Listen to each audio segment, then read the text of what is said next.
Grateful that Dr. Holly could be here. Good. Good morning, Steve. Good morning. Good morning. Good morning.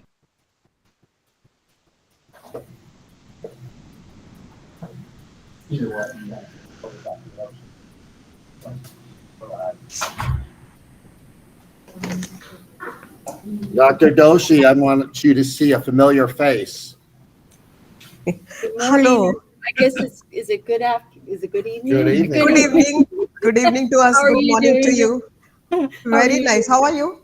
I'm good. How are you doing? We are doing good. Yeah, I'm looking And- forward to your talk. Yes. So, are you going to be part of this conference? I'm going to be a participant. I'm going to be listening in. Very good. Yeah. So, we are just starting in 30 seconds. Dr. Carter, we are Yes. starting in 30 seconds. You got it. And I'm going to Yeah. follow your lead, Dr. Doshi. You go first. I'll follow right behind you. Okay. Good luck. Sorry.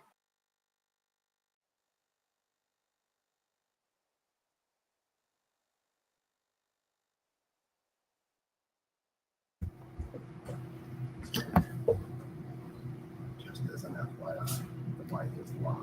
So if anybody wants it.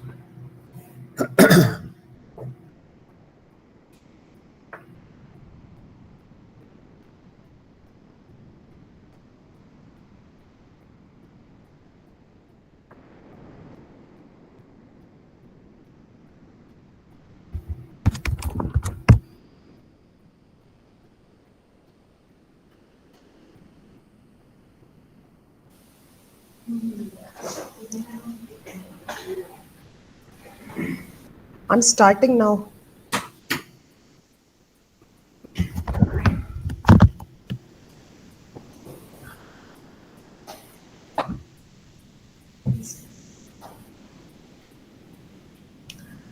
Good morning, America, and good evening, India. Dear faculty and students of USA and India, I, Dr. Abha Doshi, Principal of Met Institute of Pharmacy degree, take great pleasure in welcoming all of you to the International Symposium on Biopharmaceuticals in Global Healthcare System. This is the second symposium that is being organized in collaboration with Campbell University, USA. Today, we have esteemed speakers who will shed lights on the various aspects of biopharmaceuticals and their impact on healthcare. In the first session, Dr. Stephen Hawley from Campbell University will shed light on fundamentals of biopharmaceuticals. Then I shall address the potential of biopharmaceuticals to meet novel medical needs. In our third session,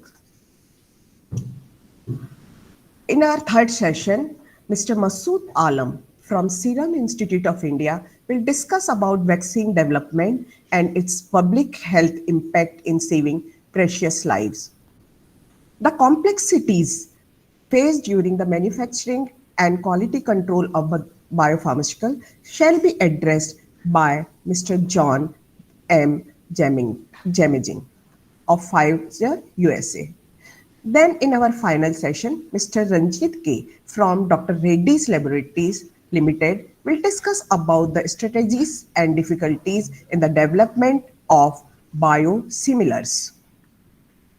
We do hope that all these sessions will help us get an idea of the scope of biopharmaceuticals in global healthcare.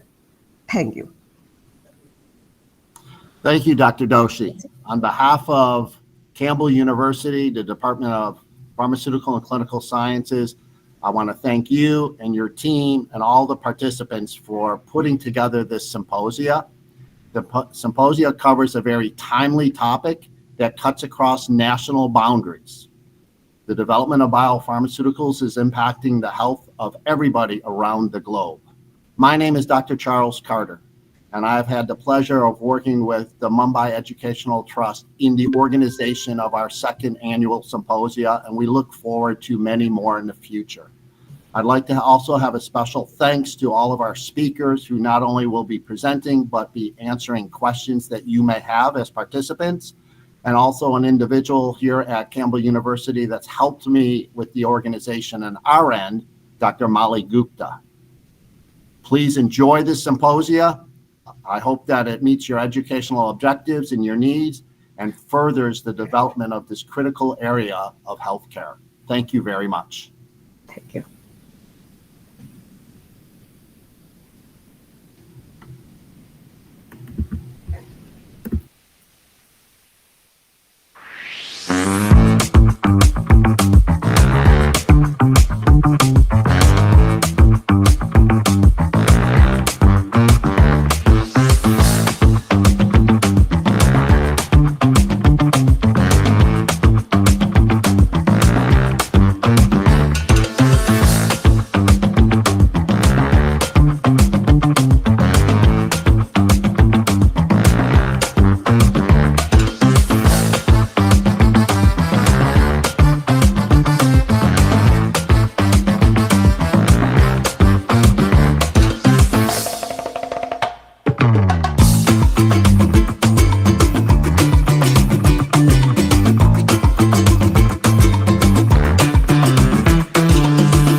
Welcome to the Pharmaceutical Education and Research Center on the main campus of Campbell University. Let me show you around.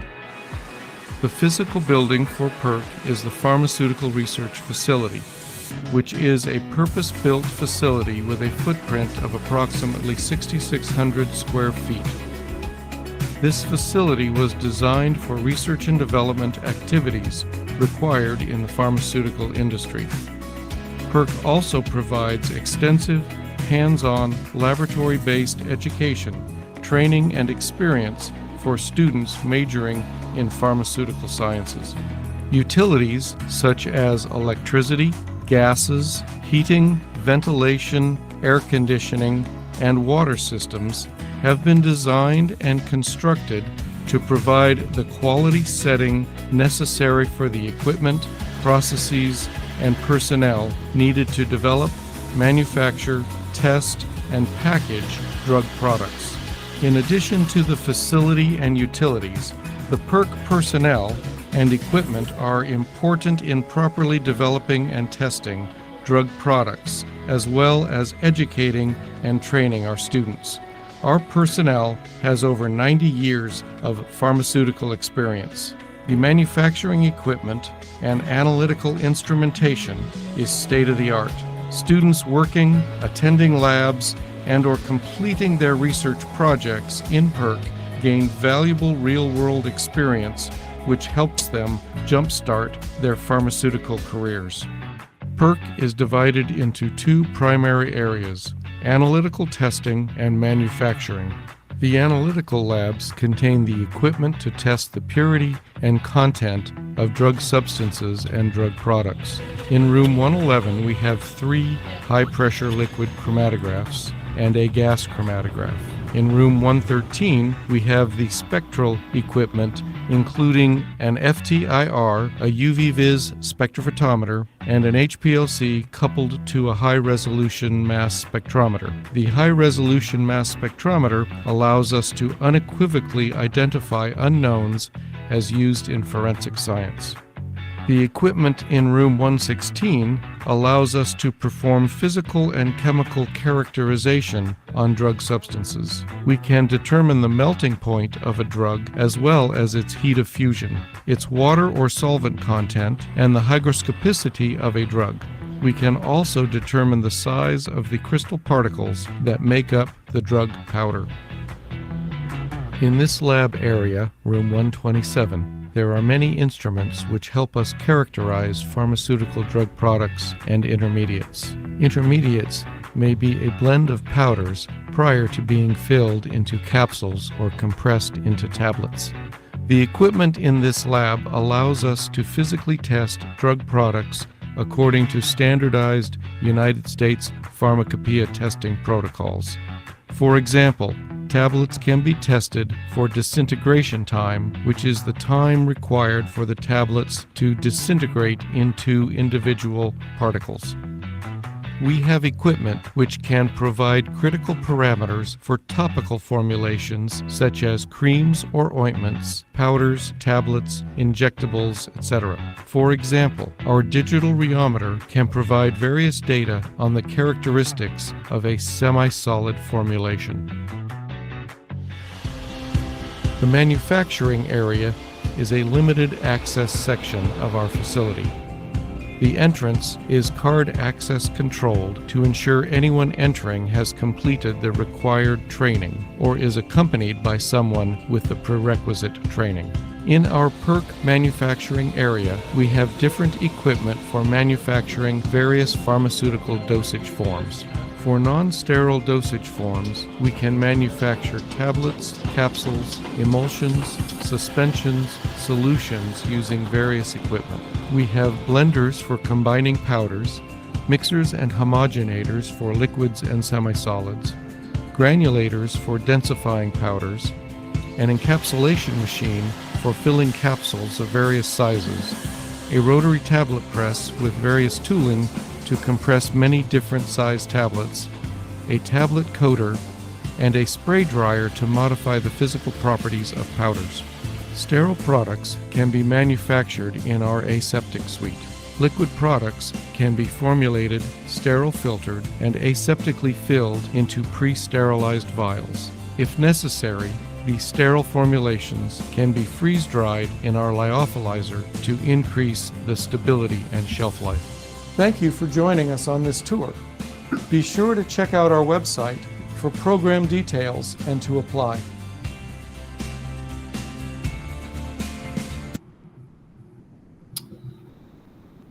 As an organizer, we hope that you've enjoyed those video presentations of each institution that's putting this symposia together today. Moving on to our first speaker, I'd like to introduce Dr. Stephen Holley. Dr. Holley works at Campbell University and teaches both undergraduate and graduate students. He's going to further introduce himself in his presentation, but this is our first presentation providing some background and essential knowledge of biopharmaceuticals as we consider them throughout the rest of today's program. Thank you very much. Dr. Holley.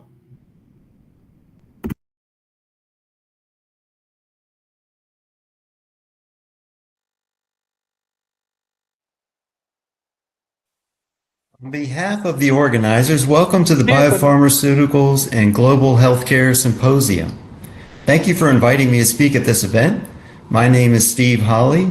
I'm an associate professor who studies platelets and hemostasis at Campbell University.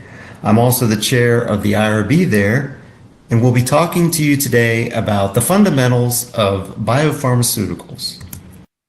Before we start talking about biopharmaceuticals, I want to start with a humorous example. This cartoon about a double-blind study will probably give you a chuckle, especially if you're in the clinical research field. This is obviously not a double-blind study, but it makes the point that we have to be intentional and careful about how we define biological terms. So what is a biopharmaceutical? I think it is very important to define terms for any topic, but especially for emerging drug classes where there are nuances and overlapping characteristics between similar drugs. There are many definitions, but I have chosen a couple here to talk to you about. The first one says substances produced in living systems by biotechnology and used for therapeutic or diagnostic purposes. I have highlighted the word living, biotechnology, and therapeutic in orange to be important.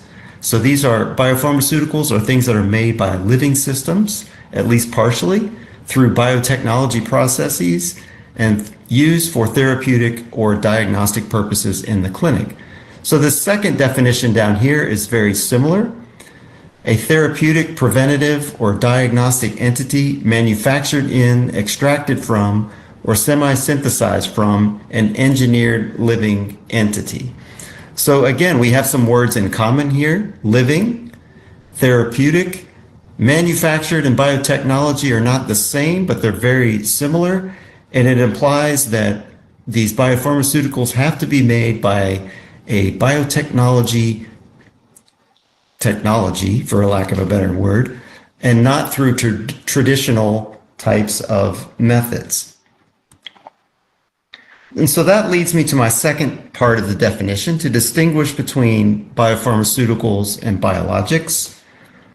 You've all heard the term biologics before, and this is the term that is most commonly found, I would think, in various regulatory agencies, the FDA in the United States, the EMA, European Medical Agency in Europe, and others. Biologics are a much broader category than biopharmaceuticals. And so examples are shown here, some live viruses like smallpox for vaccination, blood for transfusion in certain patients, tissues for transplantation in patients as well. So these are all biologics. So biopharmaceuticals are a subset, so they are biologics, but they are a subset of biologics that have to be manufactured and made in a different way that is slightly less traditional than these methods over here. And so what are the classifications or the types of different biologics? Well, I've shown 4 here. We have proteins, vaccines, gene therapies, and CRISPR-Cas9 therapies. Monoclonal antibodies are some of the largest groups of proteins that are considered biopharmaceuticals. Dr. Doshi is going to be talking about that later in the symposium. So this is a picture of a monoclonal antibody. So I won't take a lot of time to talk about that because it's going to be covered. Cytokines, hormones, these are all human proteins that are made recombinantly through biotechnology to become biopharmaceuticals. So vaccines can also be biopharmaceuticals if they utilize recombinant technology, like the insertion of mRNA, as with the new COVID vaccines that just came out, or by the insertion of genes for subunit vaccines, and these are distinguished from the more traditional vaccines that we've already mentioned, like smallpox vaccines. Gene therapies are also a recombinant technology that involves the insertion of a gene into a patient. And so I've picked a couple here from Pfizer. Pfizer has a manufacturing plant in Sanford, North Carolina, which is very close to Campbell University. And we also have a Pfizer representative at the symposium. So they will be talking about some manufacturing, I think, as well. Coagulation factors are made there, specifically hemophilia factor 8 and factor 9 genes. And so hemophilia A involves defective factor 8, and hemophilia B involves defective factor 9 genes. And so when the normal copy of the gene is introduced into the patient, that provides a great benefit that can last for a very long time and potentially cure the patient of that particular genetic disease. So another one is dystrophin. So this is the protein that is defective in the Duchenne muscular dystrophy disease, and that is encoded by the DMD gene. CRISPR-Cas9 is a little bit newer therapies. It basically comes in two flavors, a DNA genome editing flavor and an RNA flavor. And so with the DNA genome editing, you can actually modify base pairs in the patient. And this is very relevant for certain genetic diseases like sickle cell disease, which involves a single point mutation. So a single change in a nucleotide in these patients can actually cure the disease. So this is a permanent type of therapy, and the RNA therapies are being explored now. I don't think there's an FDA approved one yet, but this is an active area of research, and one of the benefits of that would be it's a transient type of therapy, whereas the DNA genome editing would be a permanent type of therapy. We have distinguished pharmaceuticals from biologics so far, and so now let's distinguish them from small molecule drugs. And so small molecules are the more traditional types of drugs, and as their name implies, they are very small. So this is aspirin shown here, and it has a molecular weight of 180 daltons. And so if you compare that with a typical monoclonal antibody, which is 150,000 daltons, that is a difference of about 1,000-fold. So a large difference, a huge size differential between biopharmaceuticals and small molecules. Aspirin is completely known. The structure is known exactly. It's made of carbon and hydrogen and oxygen, and that is it. Of course, there are many other small molecule drugs that are made of other elements like nitrogen, but aspirin is only composed of these three. Biopharmaceuticals, in contrast, are composed of much more complex structures. They can have sugars, nucleic acids, and or proteins. And so proteins attached to sugars is a very common biopharmaceutical structure. So very complex, much more hard to define due to their size and complexity. And then finally, small molecule drugs differ in their production and the way they are synthesized. So small molecule drugs are made in the lab, they're chemically synthesized. They're often in the form of a pill. And so the formulation allows you to ingest the pill, goes to the stomach and then the intestines and then the blood, and the medicine is distributed that way. Biopharmaceuticals, however, because they're made entirely or partially by living systems and they're very complex, they usually have to be injected.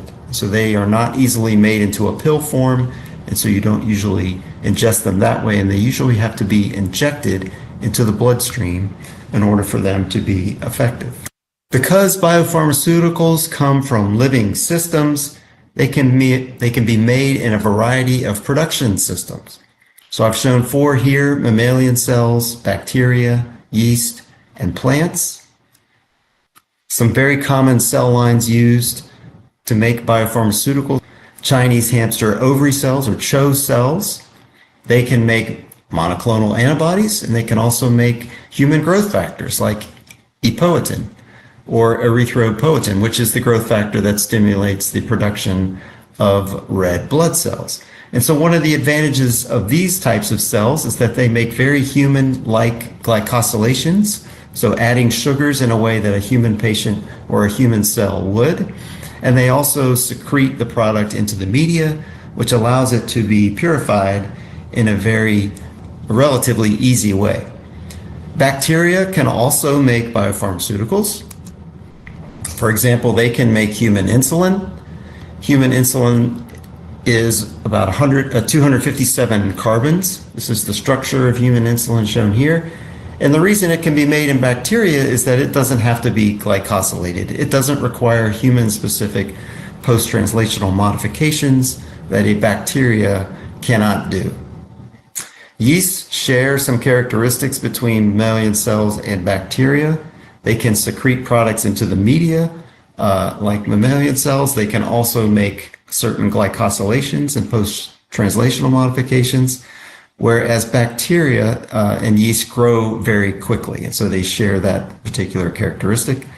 Plants can also be used to make biopharmaceuticals. So this is an example, human glucocerebrosidase, or L-lyso, back in 2012. This is a treatment for Gaucher's disease. It's made by carrot root cells. And one of the waves of the future are transgenic plants, where you have a plant manufacturing the biopharmaceutical, and with minimal processing, the plant is possibly an edible version of taking that particular medication. There are a wide variety of mechanisms for biopharmaceuticals. So I wanted to have one example to show you, and that is Casgevy. Casgevy is the first FDA-approved CRISPR-Cas9 biopharmaceutical. So it is historic for that reason. It was approved December 8th, 2023, and it is a potential cure for sickle cell disease. Now, what is sickle cell disease? So that's depicted here. That's when patients make defective hemoglobin, and that causes all kinds of painful symptoms. And so in adults, sickle cell patients make adult hemoglobin synthesized from the beta globin locus. And when you're born, you switch from fetal hemoglobin, or HbF, to this beta globin in hemoglobin. And that switch is mediated by a certain protein called BCL11A. Now, what Casgevy does is once it's introduced into cells that make hemoglobin, it inhibits BCL11A. So it inhibits the inhibitor, and what that allows is the re-expression of fetal hemoglobin, and that helps sickle cell patients. Even though it's not completely normal hemoglobin, it restores a lot of the oxygen carrying functions of hemoglobin and prevents this sickling that you see in the patients. Finally, I want to mention the impact of biopharmaceuticals on global healthcare. One impact is their amazing potential to cure disease, especially through cell and gene therapies, such as CRISPR-Cas9 therapies that I just showed you, because once these are introduced, it is possible to actually correct the mutation or similar problem in these patients. And it's also possible that they could be given one dose. I'm not sure that I don't think Casgevy is one dose yet, but that is a potentially attainable goal. One dose can cure these patients via cell and gene therapies, potentially. The growth of these types of biopharmaceuticals has been amazing. And so this is shown on the x-axis over here, the number of decades. Number of Cas-associated biopharmaceuticals in the various categories shown here. Monoclonal antibodies in blue have been a major part of this growth. Fusion proteins in orange. Cell and gene therapies in gray here. This is a relatively new biopharmaceutical class, as well as some of the recombinant and mRNA vaccines.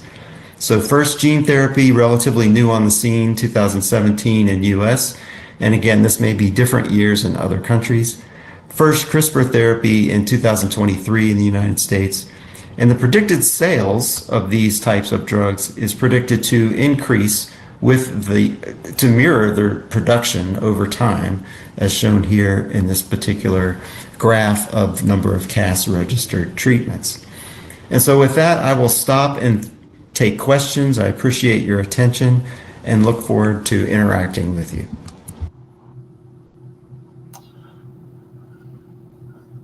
At this time, I actually have Dr. Stephen Holly here live with me, and he's available to answer any questions that anybody may have. Dr. Holly.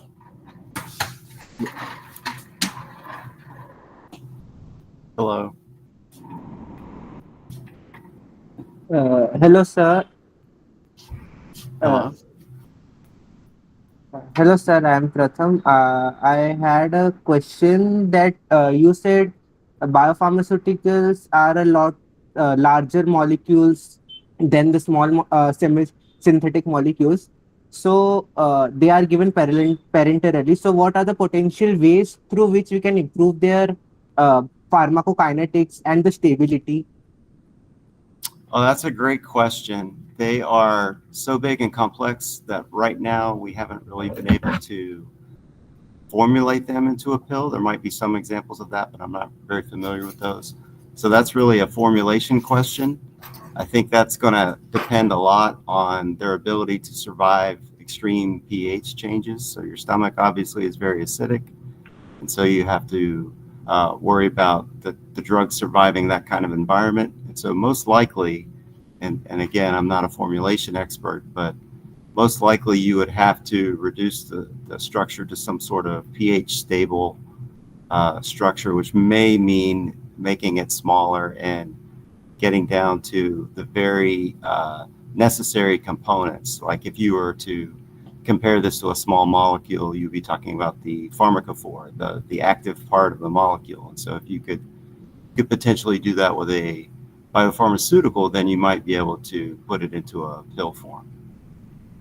That's a great question. I hope I Thank you. tried.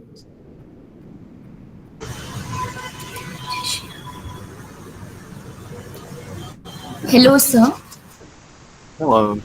Could you please elaborate more on the difference between pharmaceuticals and biopharmaceuticals based on the therapeutic efficacy? Like which one of them will be more effective therapeutically and why? Well, that's another good question. I think the reason these types of drugs, these biopharmaceuticals are so popular is because they are very effective and they're very specific. And Dr. Doshi will talk about this more, but monoclonal antibodies are highly specific. So you should be able to reduce side effects, reduce off-target effects that you might have with a small molecule. And so small molecules, as you know, are very small in size. And so that's good for formulation, but that can be very bad for specificity. And so you can have, it's not talked about a whole lot, but small molecules like aspirin, for example, can interact with hundreds of proteins in platelets. And so originally they were thought to only interact with cyclooxygenase, but various proteins, hundreds of proteins have been since shown to be acetylated by aspirin. And so that is one of the drawbacks of small molecules. And so theoretically, with something that has a large complex structure like a monoclonal antibody and multiple contacts on the target, you should be able to improve specificity, which should translate to fewer side effects and a better drug. Does that answer your question? Really good question. Hello, sir. I have another question. How can biopharmaceuticals pioneer personalized medicine? Say that one more time, please. How can biopharmaceuticals pioneer personalized medicines? I'm not quite understanding. You say finalize? Personalized medicine. Oh, personalized. Thank you. Okay, personalized. Ooh, well, there are a number of therapies out there that are cell-based therapies in which you use the cells from the same patient. And we didn't talk about those, but you can extract cells, T cells, hematopoietic stem cells, for example, and modify those and then re-inject them back into the patient. And so that is obviously very personalized when you're using a cell derived from the patient that goes back into the same patient. And so you avoid all of the immunogenicity problems that you might have with a rejection type situation or a transplant. And so Casgevy, for example, is one of those treatments. And so I talked about the CRISPR treatment. And so you take cells from the patient, you modify them with the CRISPR, and then you implant them back into the patient after a conditioning regimen. And so that is that's a good segue into personalized medicine, because you really do use the patient's own cells and treat those and reimplant them back into the patient. So I can't think of anything more personalized really than using your own cells. And so that's obviously very different than traditional small molecule medications in which you just eat them. Thank you, sir. I'm sure a lot of students are interested in asking more questions. Due to the paucity of time, I'm going to have to ask them to send us their queries later, which we can get them resolved from the speakers. So, thank you, Dr. Stephen Hawley, for laying the foundation for today's symposium via the fundamental concepts of biopharmaceuticals. As we embark upon this journey further, I, Priyanka Joshi Jain, would like to take the pleasure of introducing to you our next speaker for the day, Dr. Abha Doshi, who is currently the principal and professor at MET Institute of Pharmacy, Bandra Reclamation, India. She has completed her master's in pharmacy from Dr. H.S. Gaur University, Sagar, MP. Later, she completed her PhD from CU Shah College of Pharmacy, SNDT Women's University. Her PhD research involved prodrug concept and formulation of some anti-inflammatory agents. Dr. Abha Doshi started her career as a production supervisor in Ranbaxy Laboratories Limited from 1987 to 1990. From 1996, she joined MET Institute of Pharmacy as assistant professor and went on to become principal in 2000. She has guided MPharm students in research areas such as gastroretentive drug delivery, nanoparticles, mucoadhesive drug delivery, etc. She has presented 16 research papers in national and international seminars or conferences and has published 23 research papers in various national and international journals. She has been granted a patent for her work on buccal patches for aphthous ulcer. She has been honored with the M.L. Khurana Award in 2003 for the best paper in Indian Journal of Pharmaceutical Sciences. She is the executive member of the Society of Pharmaceutical Dissolution Sciences. So without further ado, I would like to invite Dr. Abha Doshi to speak upon her topic for today, addressing unmet medical needs through biopharmaceuticals.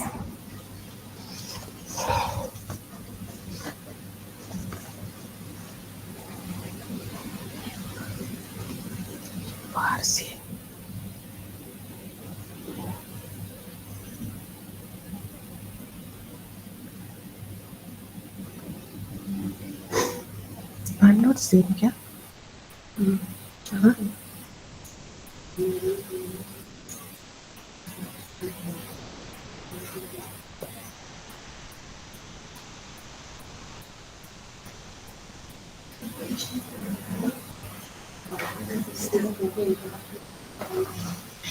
Shall I start?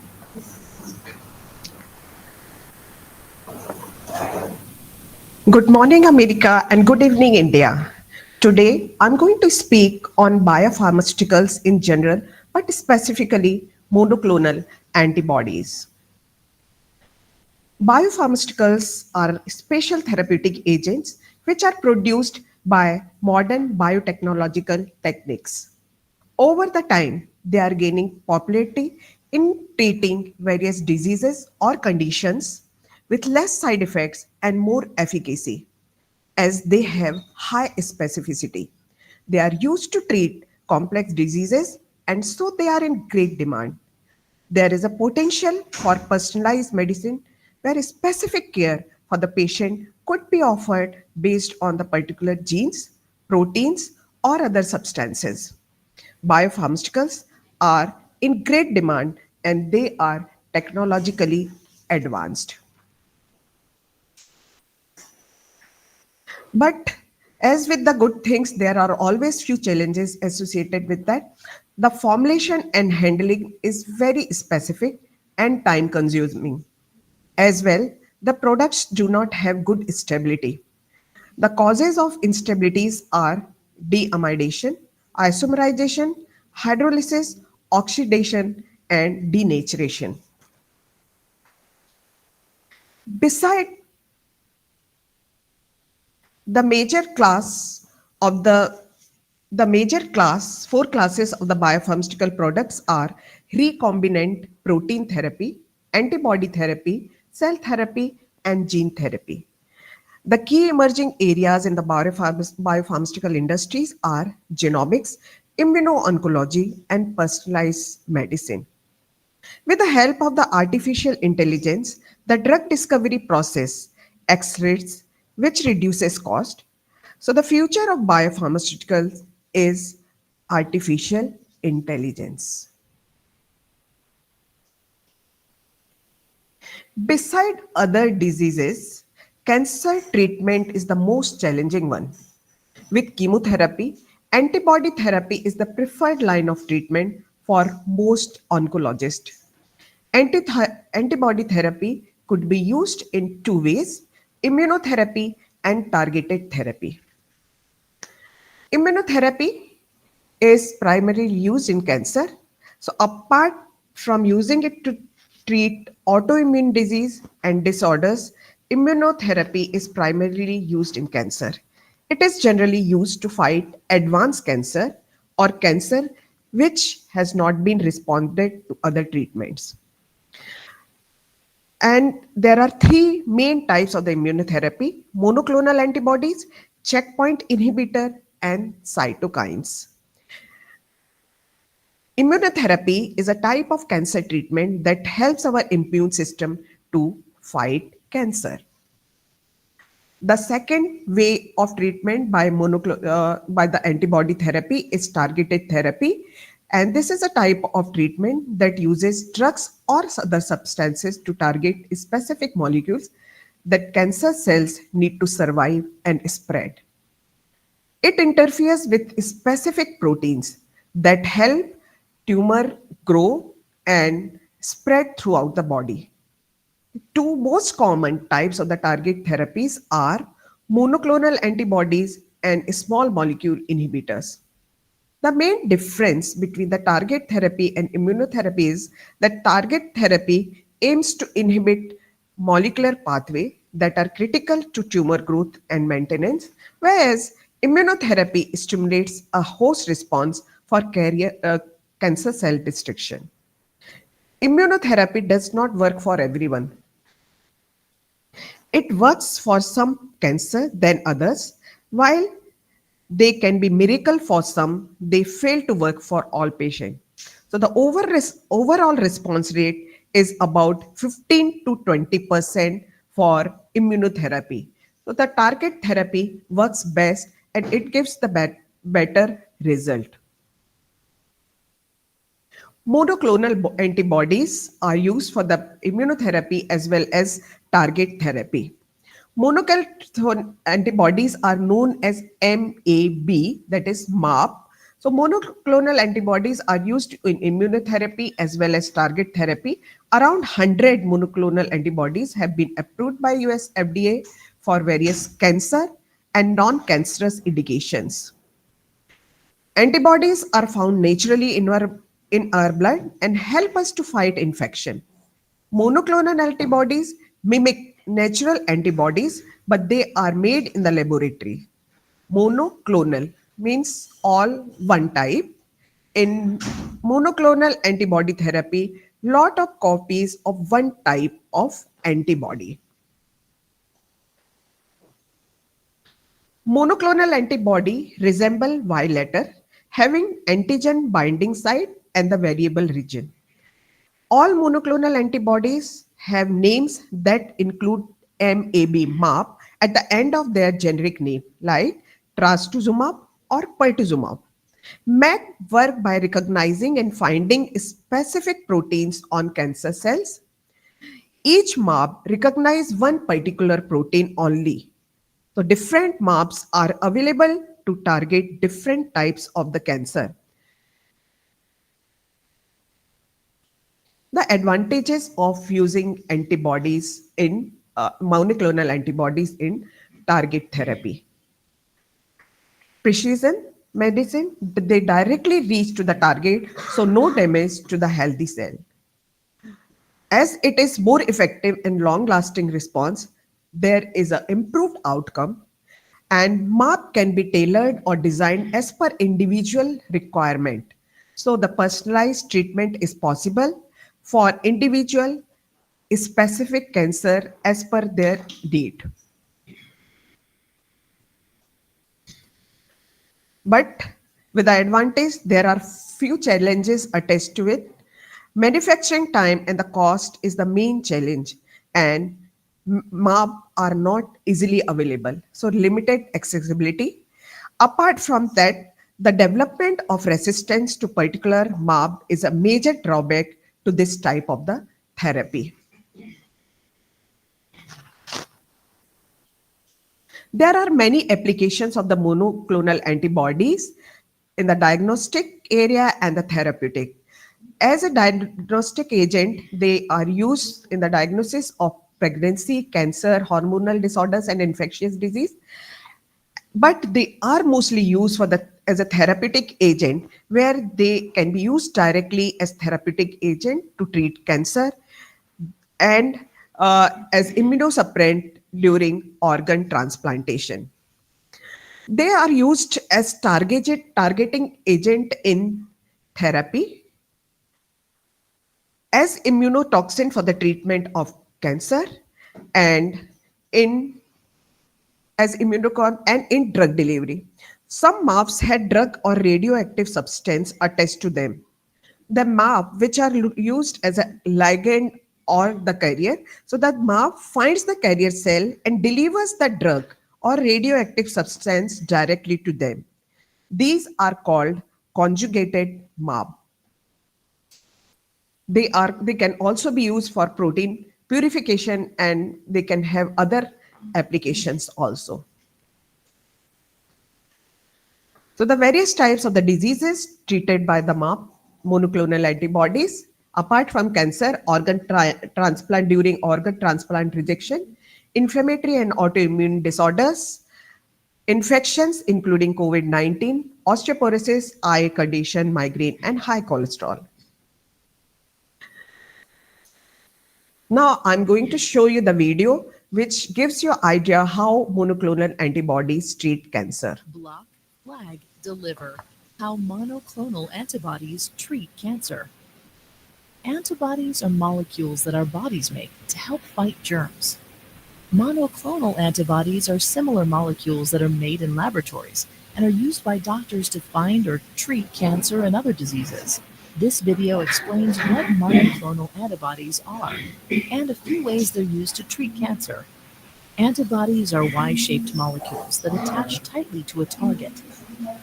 They're very specific, meaning that each antibody attaches to only one target. An antibody and its target fit together like pieces of a puzzle. In the laboratory, scientists can make many identical copies of a monoclonal antibody that can attach to a specific target, such as a molecule on the surface of cancer cells. These monoclonal antibodies can block molecules cancer cells need to grow, flag cancer cells for destruction by the body's immune system, or deliver harmful substances to cancer cells. This makes them a valuable type of targeted therapy for treating cancer. For example, a monoclonal antibody called trastuzumab attaches to a molecule called HER2 on the surface of some cancer cells. Blocking HER2 keeps it from sending signals the cancer cells need to grow. Another example involves VEGF, which is a molecule that makes blood vessels grow. A monoclonal antibody called bevacizumab blocks VEGF. Blocking VEGF stops the growth of new blood vessels that the tumor needs to survive. A third example is the monoclonal antibody pembrolizumab. Pembrolizumab attaches to molecules called immune checkpoints on immune cells. Blocking immune checkpoints helps the immune cells kill cancer cells. Other monoclonal antibodies treat cancer by flagging cancer cells for destruction.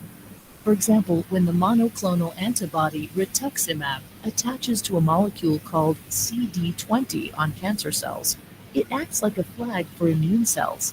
The immune system sees this flag and destroys the cancer cells. Some monoclonal antibodies fight cancer by delivering drugs, toxins, or radioactive particles to cancer cells. For example, brentuximab vedotin is a monoclonal antibody that is linked to a chemotherapy drug. When the antibody attaches to its target on cancer cells, it delivers the chemotherapy drug, which kills them. Cancer researchers are continuing to investigate new ways to use the precision of monoclonal antibodies to treat cancer patients. Block, flag, deliver. How monoclonal antibodies treat cancer. Antibodies are molecules.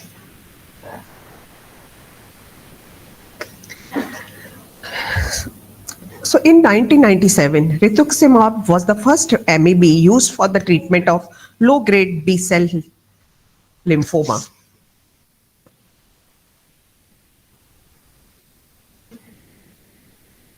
Please come. Come. Sindhu, come.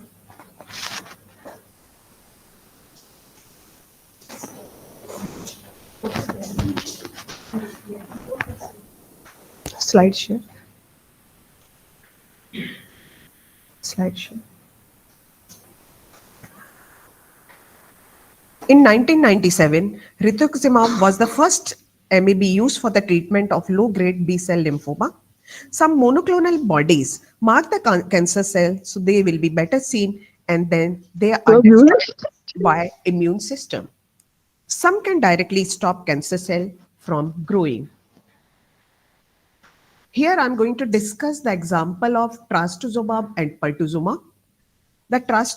These are the trastuzumab and pertuzumab are specifically used for the breast cancer, where the patient is having HER2 receptor. So breast cancer cells have three types of the receptors: estrogen receptor, progesterone receptor, and human epidermal growth factor receptor 2. So the patient may be ER positive or ER negative, PR positive or negative, or HER2 positive or negative. Based on the receptor type available on the cancer cell, the oncologist decide the therapy. So if the patient is ER or PR positive, then hormonal therapy works for that patient. But if ER, PR are negative and HER2 receptor is positive, then target therapy using monoclonal antibody is the best option. The trastuzumab and pertuzumab are monoclonal antibodies used in the treatment of HER2 positive breast cancer. Trastuzumab can be used alone or in combination with the other cancer treatment. It works by binding to HER2 receptor on the surface of the cancer cell, blocking the signal that stimulates the growth of these cells. It also helps in immune system recognition and destruction of cancer cells. Pertuzumab, which is known as Perjeta, it is often used in combination with trastuzumab and chemotherapy for the treatment of HER2 positive breast cancer. The combination of trastuzumab and pertuzumab have shown improved outcome in the treatment of HER2 positive breast cancer. The mechanism of action, it binds to HER2 receptor, but it is binding to different side than the trastuzumab, which prevents the receptor from forming pairs with other HER2 receptor, which is necessary for signaling cell growth. So there are various examples of the monoclonal antibodies which are used as anti-cancer, anti-inflammatory, anti-cancer and antiviral together, and antiviral. And I hope you all have liked the talk. And this is our staff in MET, faculty staff in MET Institute of Pharmacy.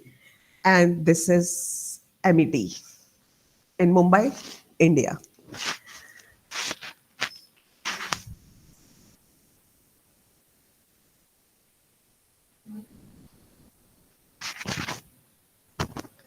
So I'm ready for the question answer.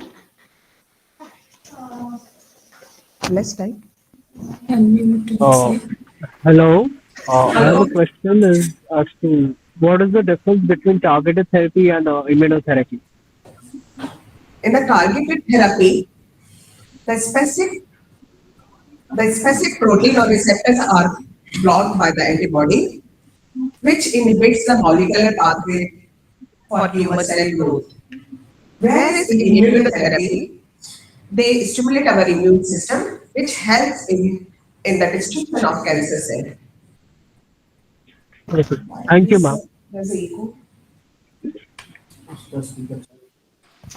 Hello, ma'am. Hello, ma'am. I can take one or two more questions.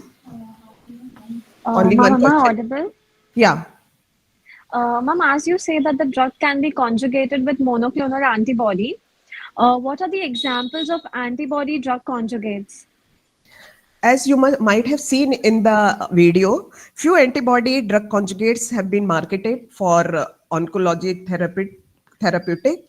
Example, brentuximab with vendotin, which is a chemotherapeutic agent with the monoclonal antibody. It is in the market. And next example is trastuzumab and amitriptyline.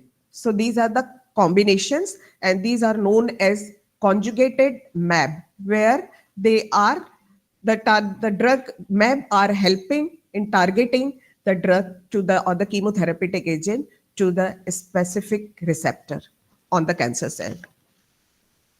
Okay, thank you so much, ma'am. Thank you.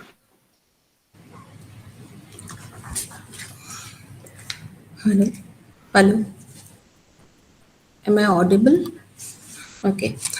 Since there is time constraint, participants, I know you must be having more questions, so we'll take it later on. Right now, I am here to thank you, Dr. Abha Doshi, for your insightful and lucid presentation on unmet medical needs through biopharmaceuticals. The knowledge you shared with us is indeed a breakthrough in the field of biopharmaceuticals. So now we are moving ahead with our next speaker. He's there with us. So now I, Dr. Rashmi Srivastava, take this opportunity to introduce our next speaker, Mr. Masood Alam, on behalf of MET Institute of Pharmacy Degree and College of Pharmacy and Health Sciences, Campbell University. Mr. Masood is currently Head of Strategic Planning, Commercial Development at Serum Institute of India Private Limited, the world's largest distinct #1 vaccine manufacturer in terms of doses. He is senior vaccine industry business leader, having over 3 decades of senior leadership experience. He has delivered many high impact projects of public health relevance in child immunization, especially in the area of pulse polio programs, pediatric combination vaccines, rabies and PCV collaboration, and partnering with governments and international agencies. He is committed to accelerating affordable access of many new breakthrough life-saving vaccines also. Mr. Masood completed his microbiology studies at prestigious Institute of Banaras Hindu University, India, and business management and leadership programs from International Institute of Repute, IMD, Switzerland. We are welcoming you, Mr. Masood Alam. You can take over and enrich our audience. Thank you so much.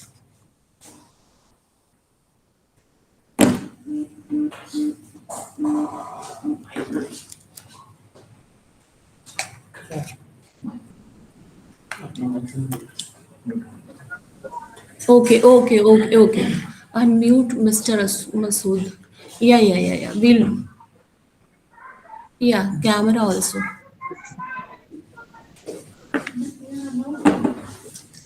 You do it.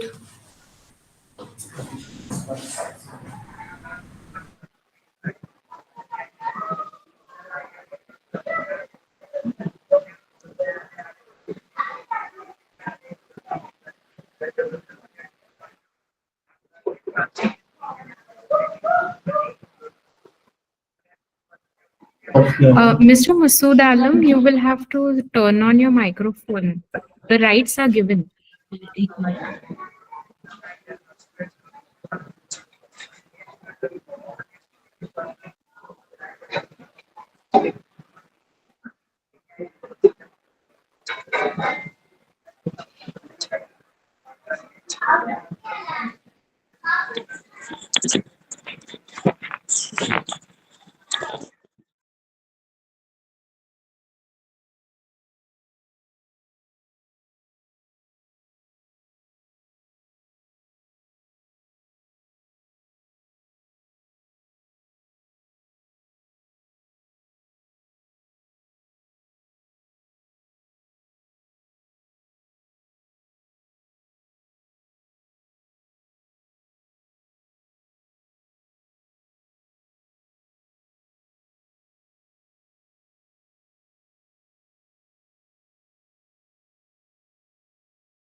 everyone, and sorry for the technical glitch.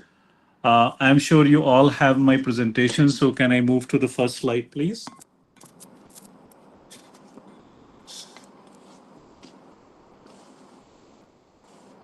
You can move my slides. Yeah, that's right. Yeah, thank you.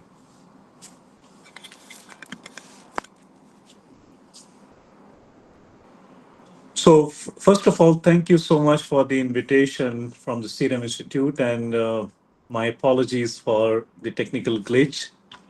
And it's a great pleasure connecting with all the students of the Institute.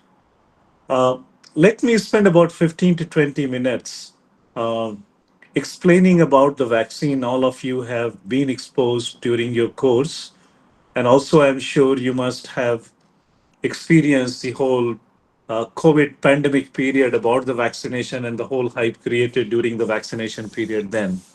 But let me just give a perspective globally. Close to about 138 million, about 13 to 14 crore kids who buy every year needs to be vaccinated for various diseases. And I'm sure you may be aware during your vaccine course, the various immunization schedules being followed, for the program. And essentially, you have about 8 to 10 different diseases being covered for the vaccine globally. Which includes the BCG, hepatitis B, diphtheria, pertussis, tetanus, Haemophilus influenzae B, PCV, etc. And therefore, globally, you need to have an adequate supply of the vaccine to actually immunize all the children there. And that's the very basic requirement, for each child has the right to be protected. And I think that's the requirement globally to be met by most of the government there. However, my first slide actually reflects, you might have heard about the SDG goal. And the development goal actually highlights one of the key important agenda is the immunization agenda 2030, that every child in this country has to be protected from basic immunization diseases there. When you look at immunization has played a very critical role in protecting millions of lives. And therefore, if you just look at the number from 2010 to 2018, about 23 million deaths have been averted just with the measles vaccine alone. So I'm not talking about all the diseases of hepatitis B, diphtheria, pertussis, but just take into consideration just one measles vaccine has saved about 23 million children in just last 1 decade. So you can look at a cumulative impact the vaccine makes in terms of saving precious lives.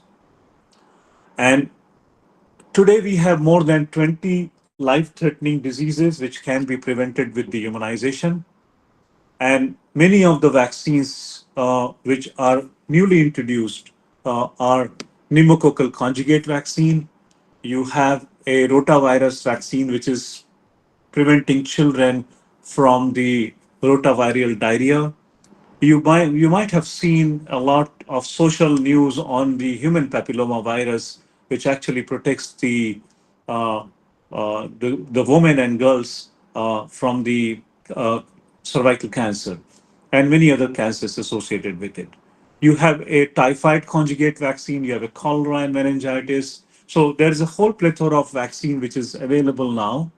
There are some which is very exciting development happening in the area of malaria, dengue, and Ebola.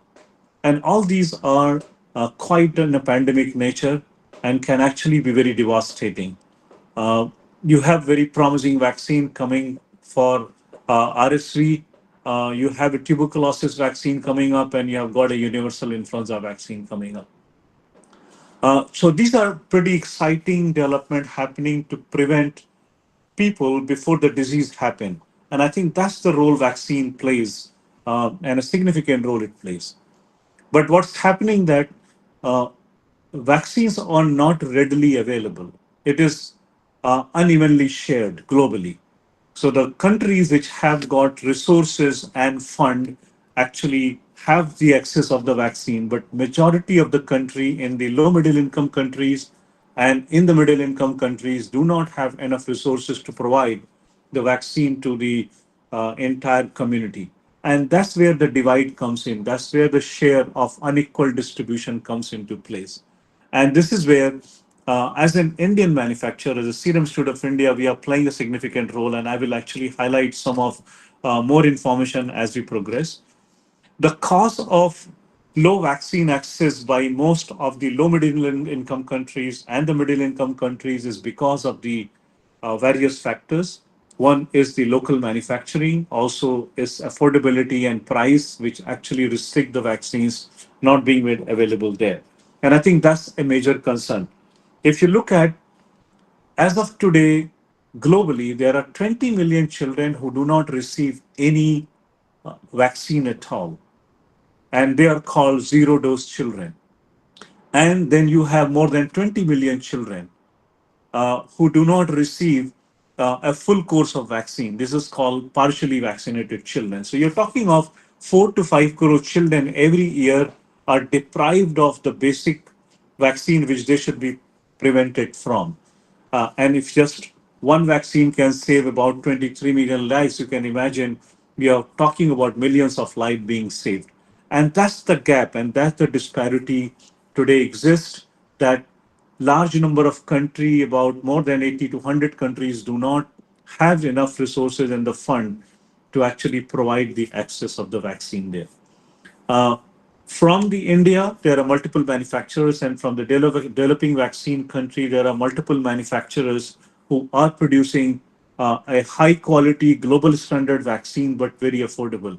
And Serum Institute is one of the largest producer of vaccine providing affordable access. And predominantly the entire philanthropic vision is driven to provide the affordable access of these much needed vaccines so that these lives can be saved. So that's the context I would take, the discussion further. Can I have my next slide, please?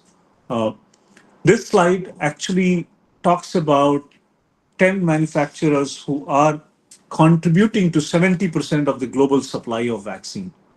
And you can see very clearly that you have, and this is a report from WHO, which is a 2022 report. And you can clearly see that the entire global demand of 5 to 6 billion doses of vaccine is being met by approximately 10 manufacturers. And on the left-hand side, you can clearly see Serum Institute of India is holding about 20% market share of this volume.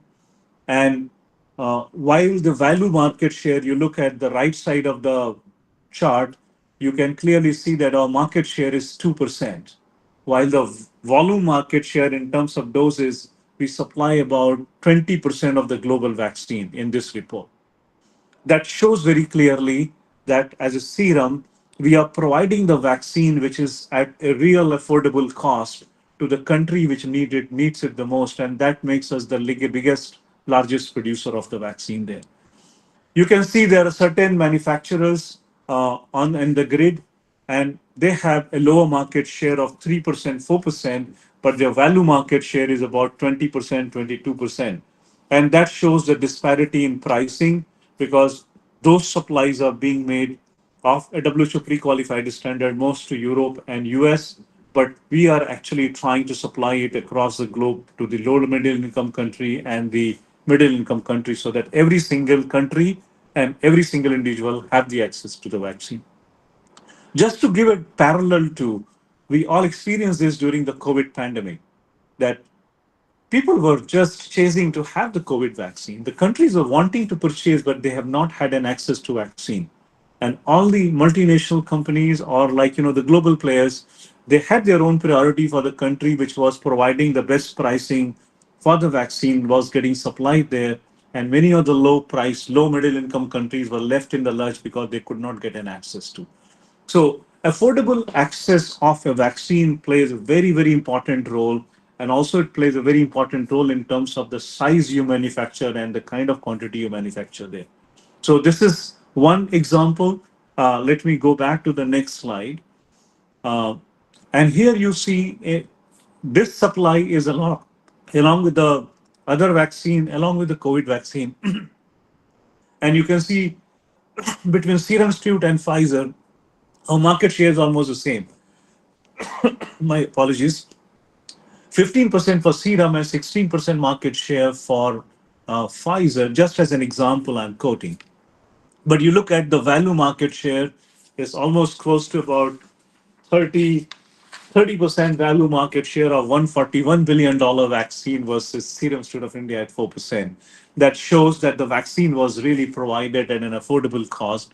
But when you look at even at that particular volume and price, Serum Institute of India remained the real significant player in the vaccine business there.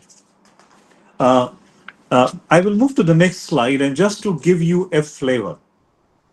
Now, my previous slide was including all the global manufacturers and the Indian manufacturers, but this slide is a highlight of the developing country vaccine manufacturers. And when you look at emerging market vaccine manufacturers, which include most of the Asia market and South Africa market, and many other manufacturers from Southeast Asia, there are 15 manufacturers being listed here. And manufacturers from Indonesia, manufacturers from South Africa, Brazil, Indonesia, India. And when you look at this cluster of manufacturers who are from the emerging market, you can clearly see there was about 77 products which was WHO pre-qualified for supplies to UNICEF and to supply to WHO. And when you look at first 10 years from 1990 to 2000, there were hardly any products which was WHO pre-qualified. But when you look at from 2000 to 2020, you can clearly see significantly the number went from 2000 to 2010, about 44 products down, you can see there, and then about 77 products in total in last 30 years. Now, out of these 15 manufacturers, you can clearly see that Serum Institute of India, virtually from 2000 until 2020, have one WHO pre-qualified product every year.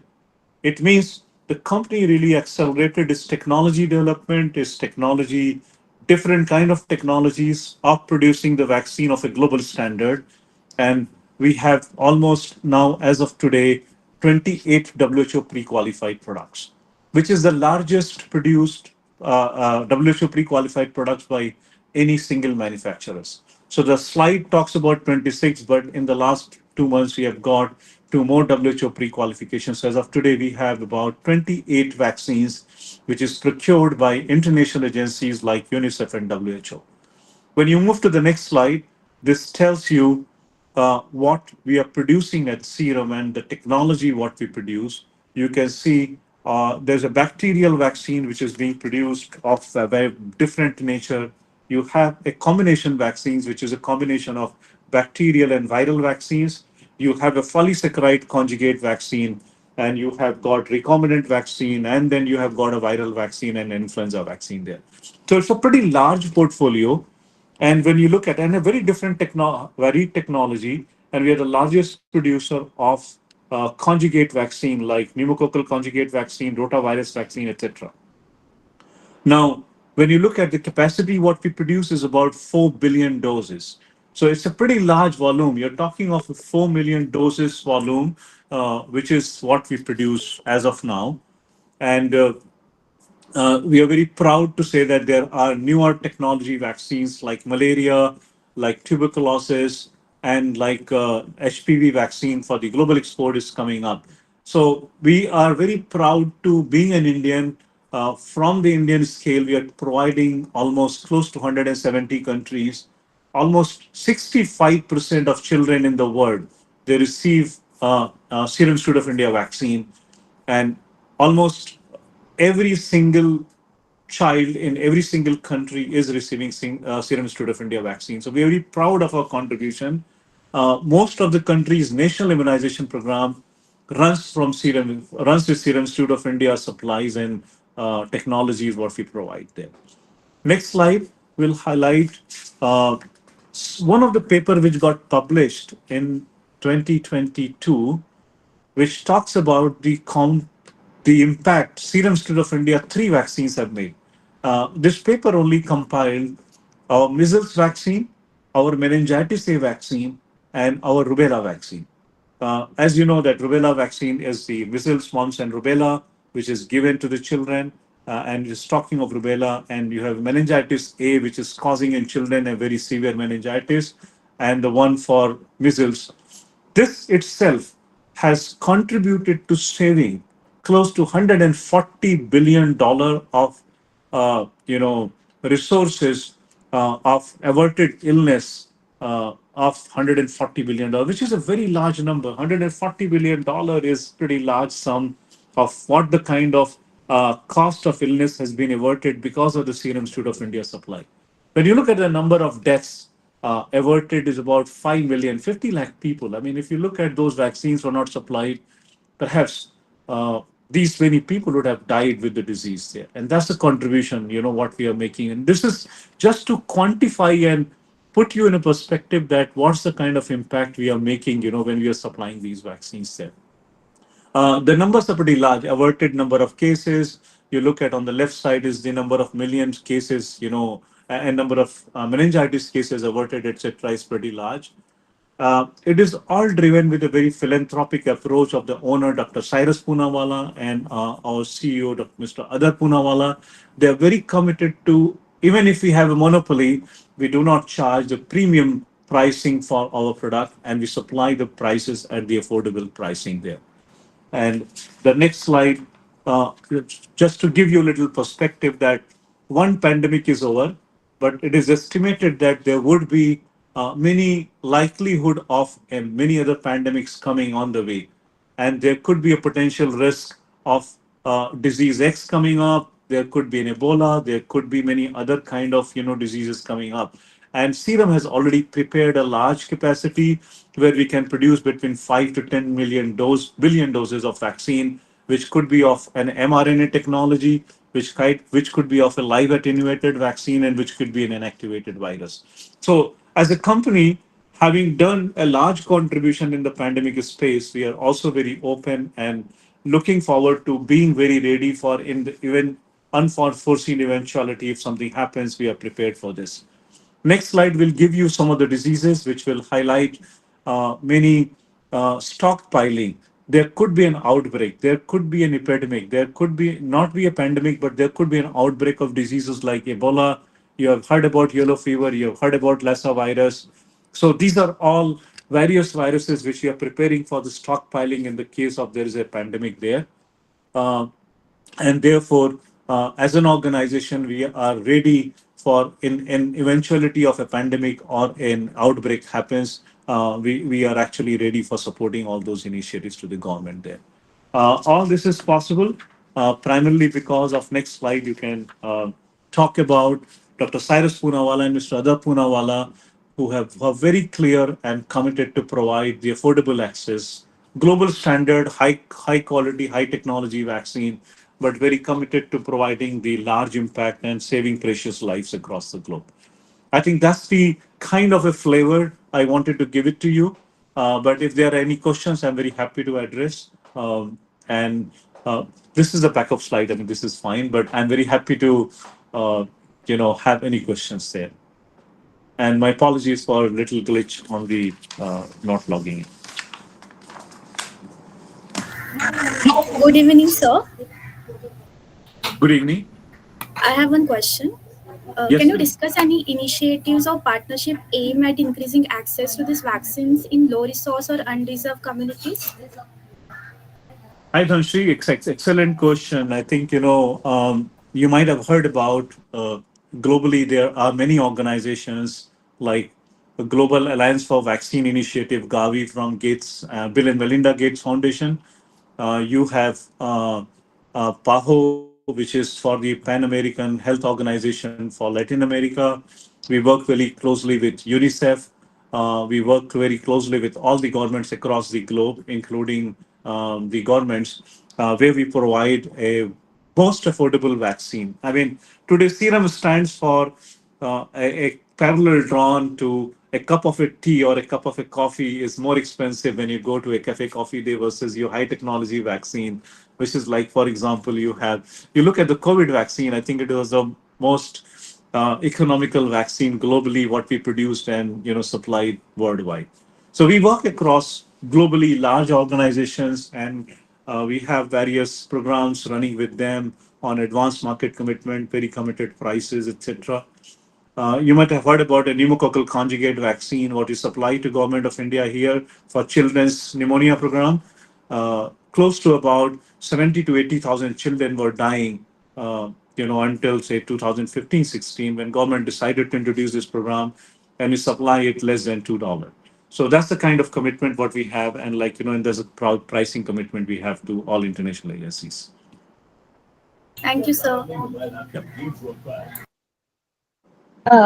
Hello, sir. I had a question. What strategies are in place right now in vaccine development to combat rapidly mutating pathogens? Which pathogen? Any, sir, like right now, because of different environments, the pathogens rapidly mutate, right? So, what are the strategies that are kept in place in such a case for vaccine development? So when you look at the current existing pathogen, for example, about 20 diseases for which we produce the vaccine, which is children are being protected, say pneumococcal conjugate vaccine or rotavirus vaccine and all that, we have a very effective vaccine available. And those are not really mutating to that extent. And therefore, the efficacy of those vaccines against those diseases are pretty well covered. There are certain emerging strains, which is where you have, say, for example, Ebola, Zika, or you take, for example, Corona. There are multiple technologies, and their various development keeps happening, and those are being pursued on an ongoing basis. So it depends on, for example, pneumococcal conjugate vaccine. You have a 10-valent vaccine. Going forward to cover more bacteria, you will develop a 21 valent or 25 valent or 30 valent vaccine. So the various developers, they make the assessment and then design their vaccine, and they keep on developing and improving the efficacy of the vaccine. So across all vaccines, there is a continuous improvement on developing the vaccine with a higher efficacy. That effort is on an ongoing basis as an industry for R&D development.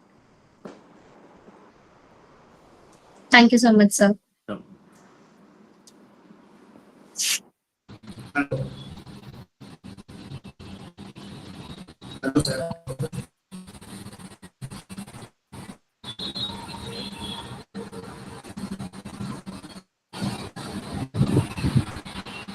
Hello. Am I audible, sir? Yes, I can hear you. Yeah, Tharwa? Yes, sir. Sir, as you discussed that Sina is a large vaccine, so No, your voice is how do you breaking. all Atharva, Your voice is breaking, Atharva. Yeah. Atharva, you can write your question to us. We'll make it sure that we get your answer from Mr. Basood, because we are running out of time. Thank you so much for having a question, actually. But right now, we cannot address that question. Am I right, Masood, sir? Yes, I have to get into another call. Really Yeah, appreciate it. yeah, Thank you that's so why much. I Really. said. Thank you So so much. I'll post you that question so that he gets his answer back. Absolutely. Thank you so much, Mr. Masood Alam, for taking us through the world of vaccines. It's nice to hear about something which touched upon our lives during the most difficult times. So thank you very much for taking out time and enriching us from the presentation. Thank you so much. My pleasure, and it was indeed pleasure connecting with all of you. Thank you so much. Have a great session. Take care. Thank Bye-bye. you. Bye. Bye-bye. Let us all have a bio break. So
Hi, my name's John Jarnigan. I'm a Director of Manufacturing Science and Technology here at Pfizer in Sanford, North Carolina. Today, I'd like to give an industry perspective on exploring complexities of biopharmaceutical manufacturing with a focus on the impact of process changes on glycoconjugate vaccine manufacturing consistency. To start out, I'll give an overview of pneumococcal glycoconjugate vaccine manufacturing. I'll summarize some process control considerations. I'll provide an example of process impact due to an upstream process change, and I'll end with some conclusions. The next slide shows a pneumococcal glycoconjugate manufacturing typical process flow diagram. The process starts with fermentation of Streptococcus pneumoniae, the bacteria that expresses the desired capsular polysaccharide. That polysaccharide is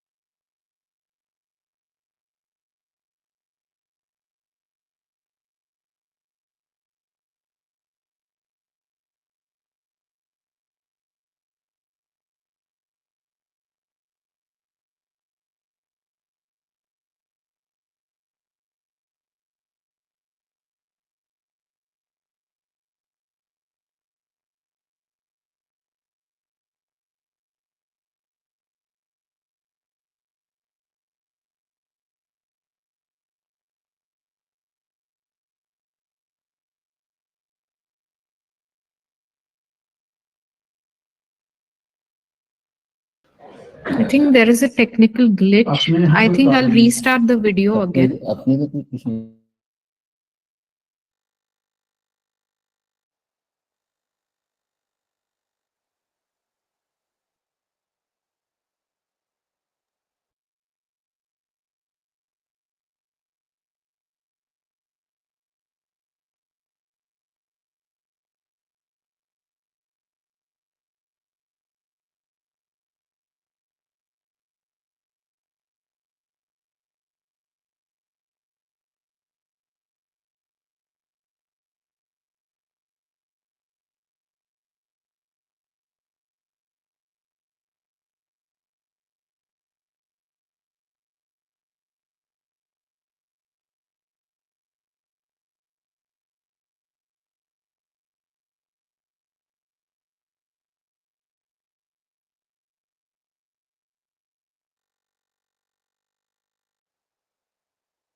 यहाँ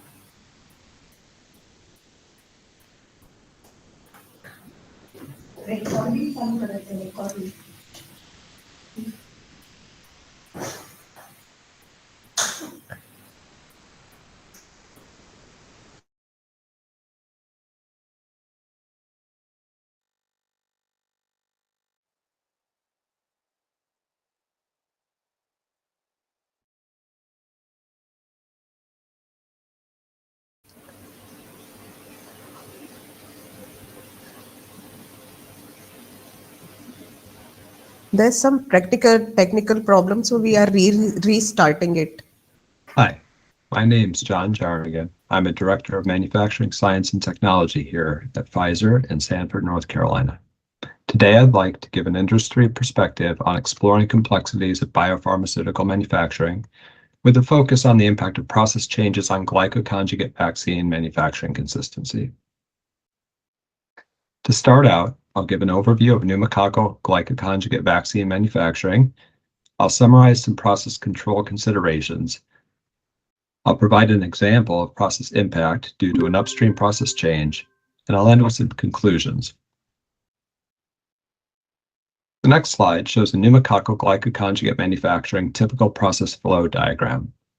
The process starts with fermentation of Streptococcus pneumoniae, the bacteria that expresses the desired capsular polysaccharide.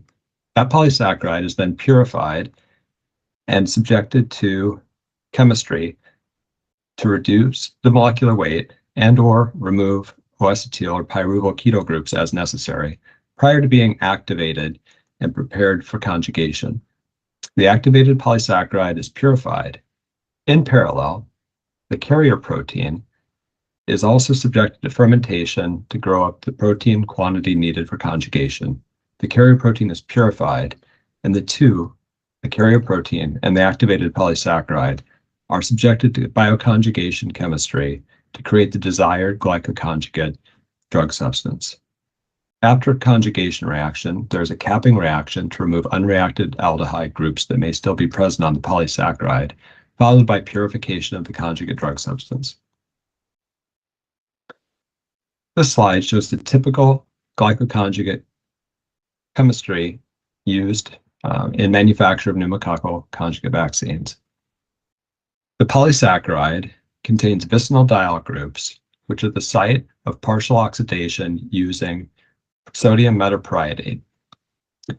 This creates reactive aldehyde groups on the polysaccharide, which then react reversibly with primary amines present in the carrier protein to form an imine or shift base. This reaction does not proceed to completion and is reversible, but in the presence of sodium cyanoborohydride, the shift base is selectively reduced to a stable secondary amine, shown in the lower right. A stronger reducing agent, sodium borohydride, is then added to convert any unreacted aldehydes present on the polysaccharide back to hydroxyl groups prior to purification. Should be noted the carrier protein has 39 lysine residues per molecule, all of which can participate potentially in the conjugation reaction. Some process control considerations. Because there are multiple reactive groups on both the polysaccharide and carrier protein, this results in the formation of lattice or matrix structure in the glycoconjugates, which can make characterization more challenging.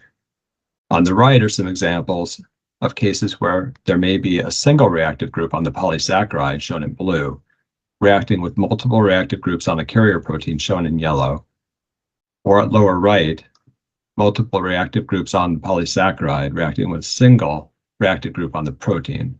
However, in our case, it is more analogous to the figure drawn on the left, in which there are multiple reaction sites on both the polysaccharide and the protein, making for a complex mixture of molecules following conjugation.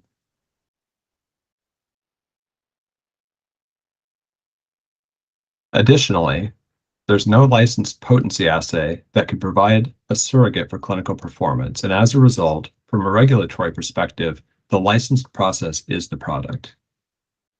This limits the magnitude of process changes for which comparability can be demonstrated without requiring additional clinical studies.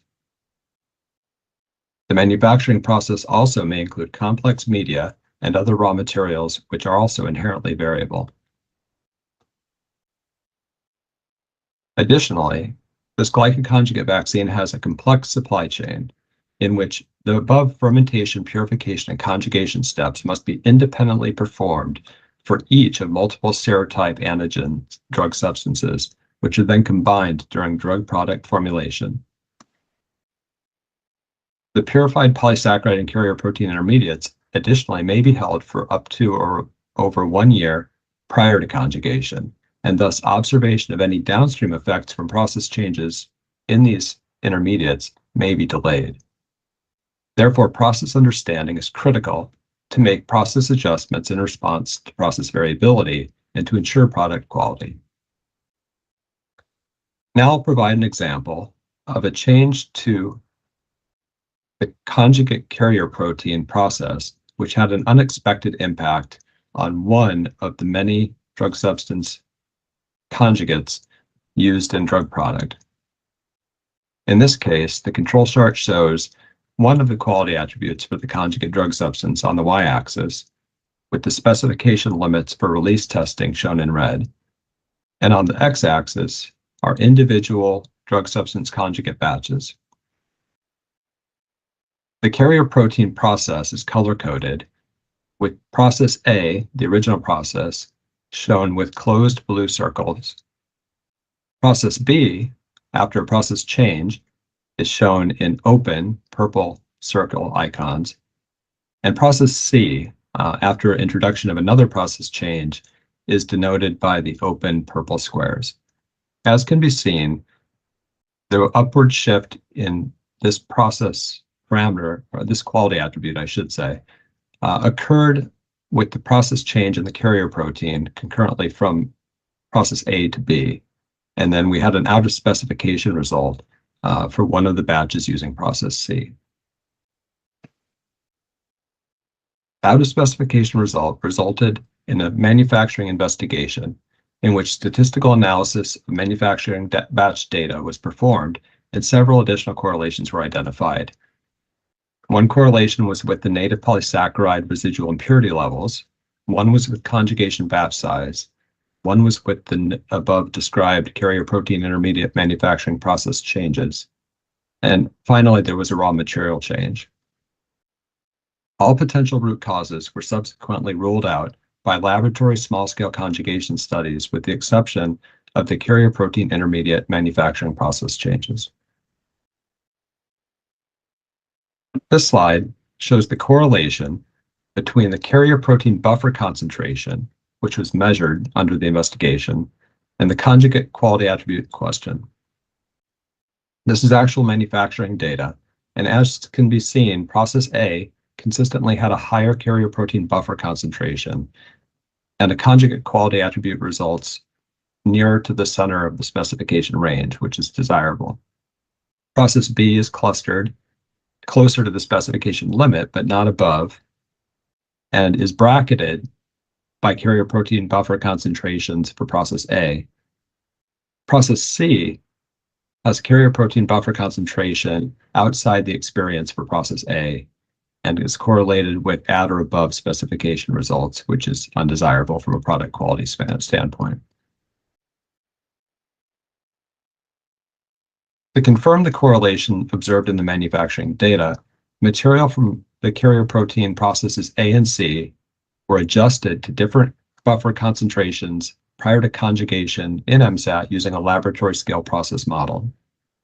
As can be seen on the right, material from process A was adjusted by buffer exchange so that the carrier protein buffer concentration would be high or low, or there was a control in which it was not adjusted.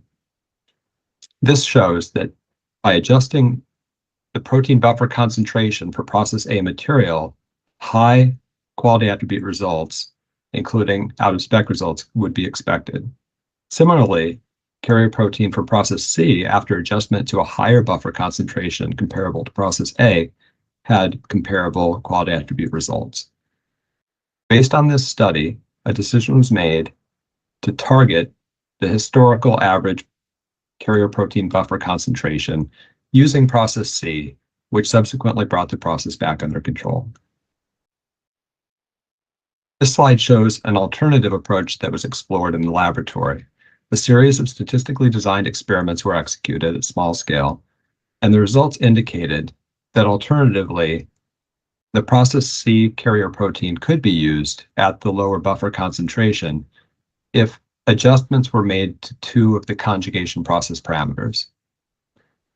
This could have been done while maintaining other quality attributes within specification limits. However, this approach was not pursued because it would have resulted in additional process changes that could have had unexpected consequences.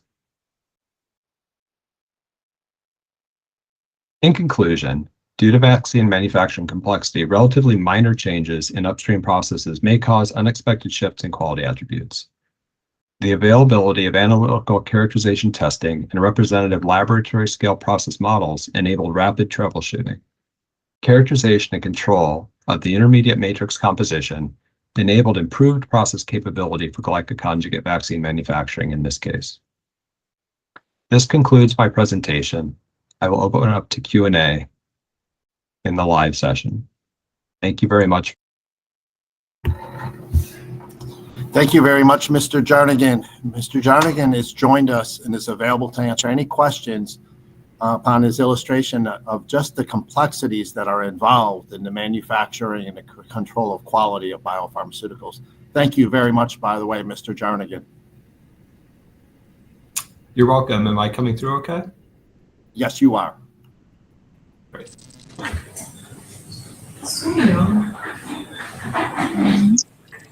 Am I audible?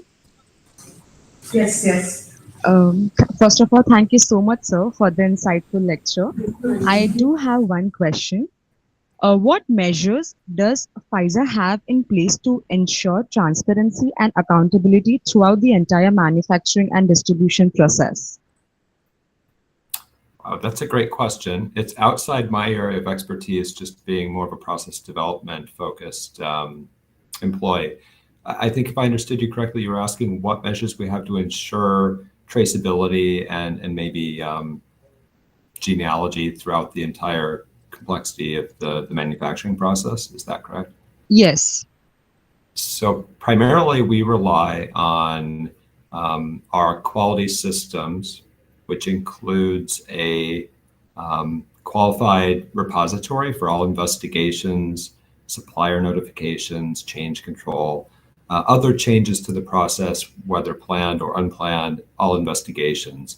And that's documented and is used as a reference anytime we have a Board of Health inspection or another quality requirement to pull that up. We also track full genealogy from seed vial through final filled syringe or multi-dose vial for every batch manufactured. And those are linked together so that we can always screen for any correlations or get to root cause anytime that there is an issue. Thank you so much, sir. You're welcome.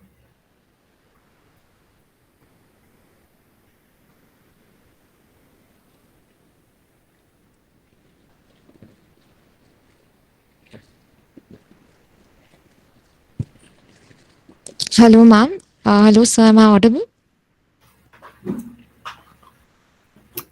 Yes, Vedika, Hello. you're audible. Yes, so hello, sir. So my question is that we did talk about polysaccharide conjugate biopharmaceuticals and the manufacturing.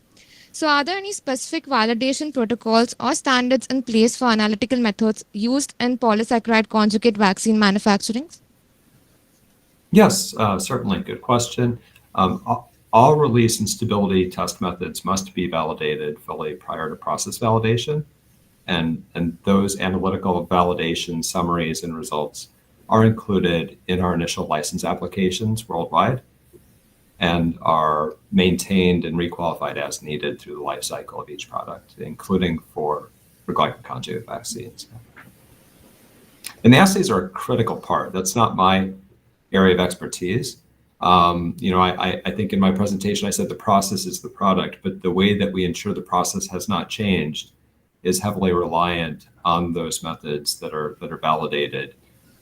Providing a link back to what has been tested in the clinic for a complex biopharmaceutical, that's critical. Yeah. Okay, thank you so much, sir. Thank you, Mr. John, for taking out the time and answering all questions patiently and for your elaborate explanatory seminar. Thanks a lot, sir. Moving on to the next speaker, I, Dr. Sonali Naik, on behalf of MET Institute of Pharmacy Degree and College of Pharmacy and Health Science, Campbell University, extend a warm welcome to Mr. Ranjit K., Head Global Program Delivery and Clinical Development Biologics from Dr. Reddy's Laboratories Limited. Mr. Ranjit K. has completed MPharm in pharmacy practice from Rajiv Gandhi University of Health Sciences. Mr. Ranjit has expertise in clinical development, clinical strategy and operations, and project management. He has extensive experience in conducting trials of biosimilars, biosimilar competitive intelligence, its application in clinical trial design and execution. He has hands-on experience in site identification, selection, initiation, site monitoring, co-monitoring, and closeout. He has various publications to his credit. He is a recipient of Stellar Award for recognition of outstanding contribution for establishing best practices in Dr. Reddy's Laboratories Limited. Today, he is amongst us to deliver a talk on biosimilars clinical development. Over to you, Ranjit sir. Thank you, Dr. Rashmi. Am I audible? Yes, sir, you are audible. Uh, yeah. Okay, great. Thank you. Thank you so much for that introduction, and thank you so much for inviting me as a speaker for this symposium. Very good evening, students, and we will take you through this clinical development on biosimilars. And to start with, the views expressed in these slides are solely based on my personal experience and available reference to the global standard guidelines only. Can we move on to the next slide, please? Yeah. There is a lot to cover, so I'll just try to keep it simple. But in case if you have any questions or comments, happy to discuss that elements because clinical development element and the biosimilar clinical development can't be covered in 20 minutes. But we'll try to keep it as simple as possible and to comprehensive as possible. These are the agenda items which we'll talk about. We'll take you through the outline of the drug development. We'll take you through the ICH GCP element and biosimilar component. We will talk about clinical trial overview. We'll talk about the list of documents which is required for the clinical trials. We'll talk about site selection process, ethics committees, regulators, and clinical trial registries. We'll also talk about enrolling patient, which is one of the key steps in any clinical trial. We'll talk about case report form, which is a major element in which we collect the data of any of those clinical trials. So we'll talk about that. We'll talk about monitoring and medical monitoring aspects. We'll talk about database lock. We'll talk about tables, figures, and listings. And then we will also cover the clinical trial teams. Maybe you need to understand a bit overview of the clinical trial teams. And also we'll talk about a role of pharmacist or a role of life science graduate in clinical research. So that maybe that is something which you may need to know or you could pursue for your future career path. With that, shall we move on to the next slide, please? Oh, can you hear me? I can see a comment saying that I'm not able to, I'm not audible. Can you hear me? Can you please confirm back? Yeah, we can hear you, sir. We can hear you. Okay, there was a comment indicating that I'm not audible. All right. Okay, so these slides talk about the traditional drug development as well as the biosimilar drug development. There is a slight difference between the traditional drug development and in a biosimilar drug development. The big difference is that in a traditional drug development, we need to do extensive clinical trials. There could be a phase 1, there could be phase 1A, B, 2, phase 2, and extensive phase 3, and subsequently we need to do a phase 4 upon approval. So these studies are extensive and the time taken and the cost involved for those elements are extensive. But in case of biosimilars, it's comparatively not so. We can't completely say that there are no clinical trials involved, but comparatively, the extent in which we do the clinical trials are less. So we just need to do a pharmacokinetics, pharmacodynamic evaluations, and then we also need to do an efficacy assessment as part of the biosimilar clinical development. The reason why we do that one is that there is an extensive requirement of analytical comparability and non-clinical testing requirement. Because of those reasons, regulators are put across a guideline indicating that the extent in which we do the clinical trials in biosimilar drug development is less. But the big difference between the traditional drug development and biosimilar clinical development is that the cost involved for these studies. Some of our studies will cost $100 million to $250 million in terms of a clinical trial, and it's highly priced majorly because of the cost of the reference medicinal product which is involved in the study. Can we move on to the next slide? Yeah.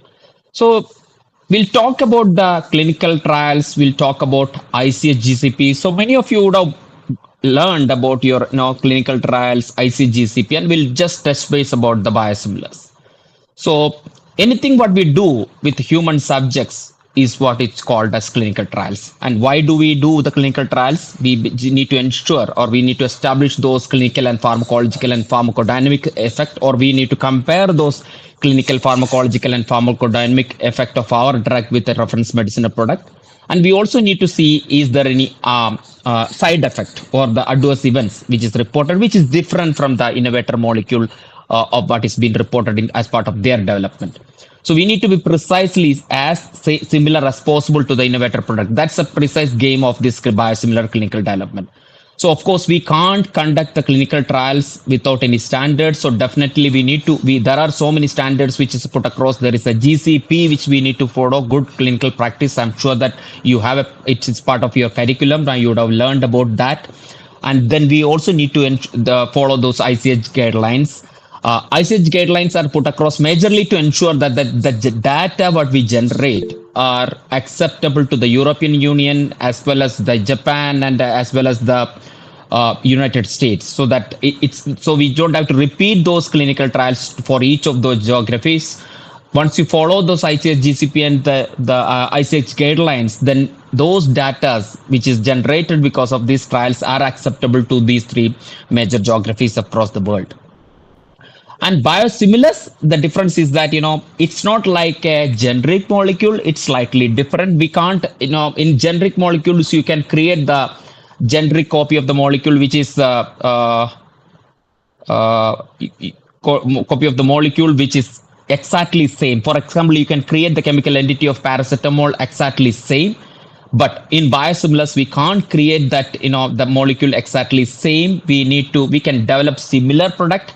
And as per the regulatory requirements, we need to ensure that it's similar to the reference product. And also we need to prove through the clinical trials that there are no clinically meaningful difference to the medicinal product. So we need to prove it through the pharmacokinetics and pharmacodynamic testings and analysis. Then we also need to prove it the same through the comparable efficacy studies, which we'll do with the reference against the reference medicine product. So these are the way we will establish the biosimilar clinical trials. And moving to the next slide on clinical trial overview. So what all required, or how exactly the flow of clinical trials means, we'll start with a design of the protocol. So as like any of your thesis, we also need to have a clinical trial protocol to start with. And then there are certain additional documents, which is called essential documents for conducting the clinical trials. Then the second steps, once you have the protocol and once you have those essential documents, then the second step is we need to identify the doctors. There are 2 types of studies.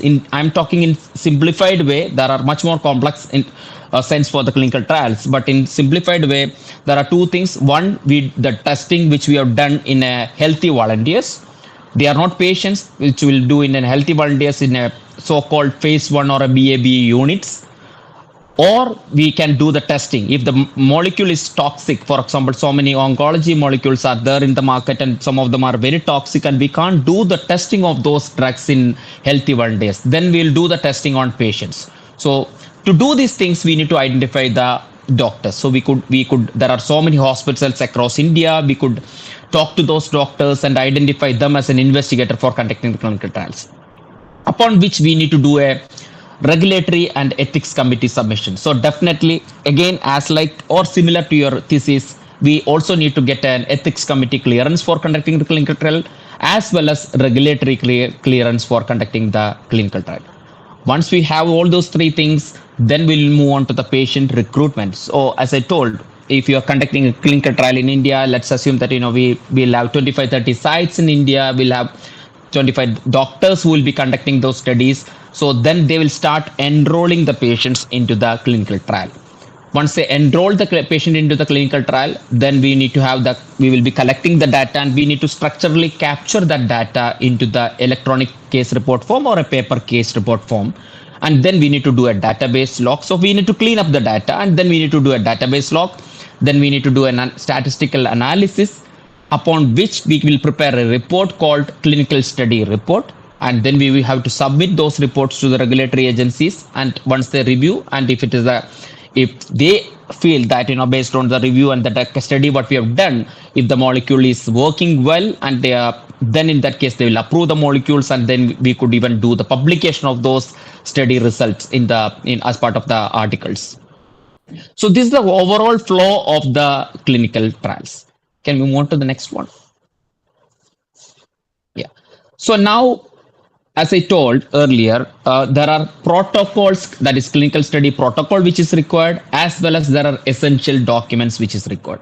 So what is protocol? Protocol is an important document which talks about why exactly we are doing the study, what all, what are the objective of the study, what are the, what we need to achieve or what we need to test through this the study, and what is the methodology of the study. And it will also talk about the statistical consideration. It will talk about what sort of patients we can enroll. In any clinical trial, for example, if you do a clinical trial in cancer, we can't do, for example, let's assume that lung cancer, we can't enroll all the lung cancer patients into the study. So there will be an inclusion criteria and exclusion criteria.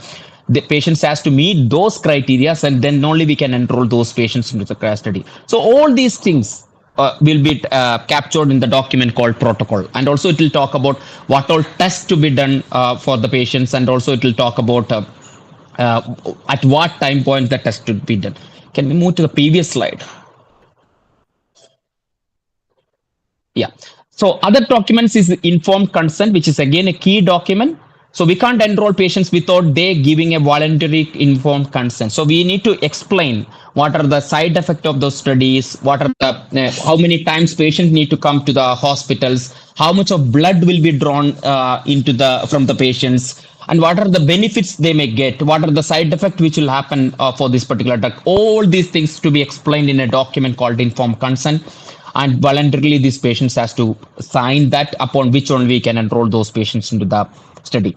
Other documents are investigator brochure, case report forms, contracts, insurance, and ethics committee and RA approvals, and CV and MRC of the investigator. So we need to ensure that those investigators are qualified and experienced for conducting the clinical trial as per the ICH GCP. And thus we need to ensure that through the collecting the CV and the medical registration certificates of those doctors. And then there will be multiple plans in place to conduct the clinical trials. Those are called lab manuals, pharmacy manuals.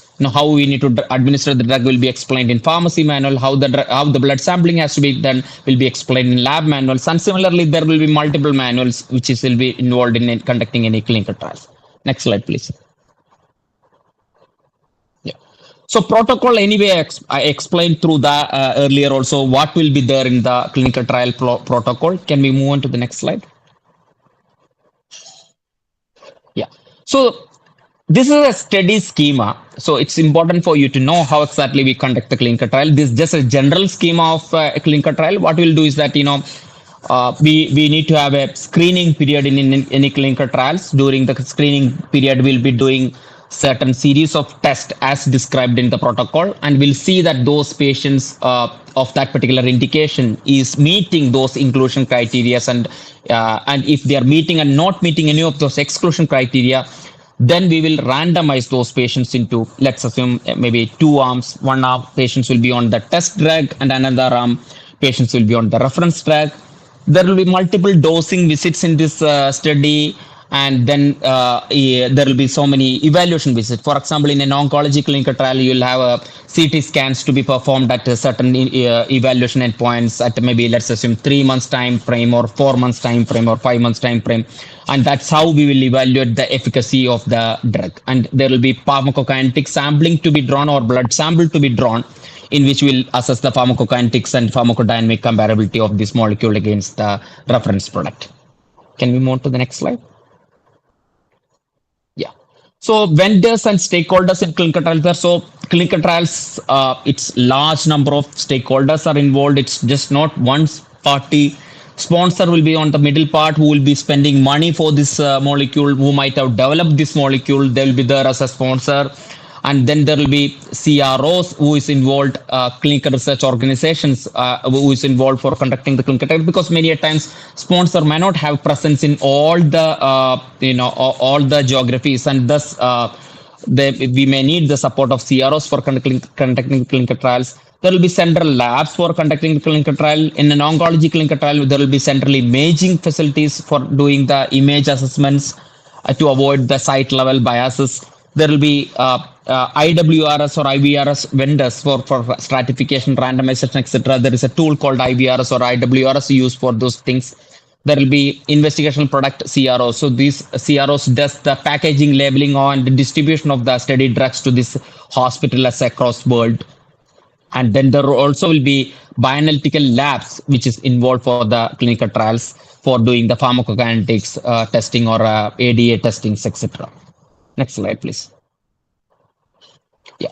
So the other steps, the key steps are once we have the vendors, the next key steps is going to be the sites.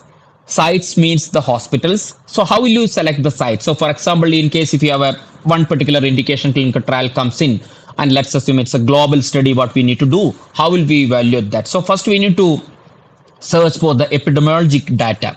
So we need to see that, in which part of the world these patients are available. So some of the indications may be common, for example, rheumatoid arthritis. If you're doing a study in rheumatoid arthritis across the world, those indications will be, the patients will be available. We may not have to do extensive search for identifying those, patients, but there are certain other rare diseases or maybe some of those diseases like melanoma, type of cancers, which is not common in India. So we need to identify the epidemiological data and then identify that where these patients are available. Then we need to see those sites and hospitals have the required resources. The hospitals which we are planning to do the clinical trial, do they have the support staffs? Do they have the infrastructure to do the studies? We'll also see the past experience of these doctors to do the studies.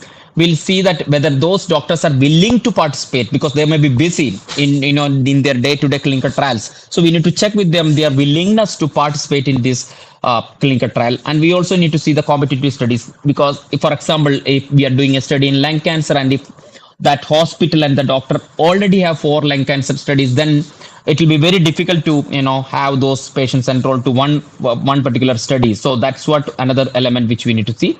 And also we should see the availability of the equipments like refrigerator or centrifuge or deep freezer, etc., available at the site to conduct the clinical trial. Next slide, please.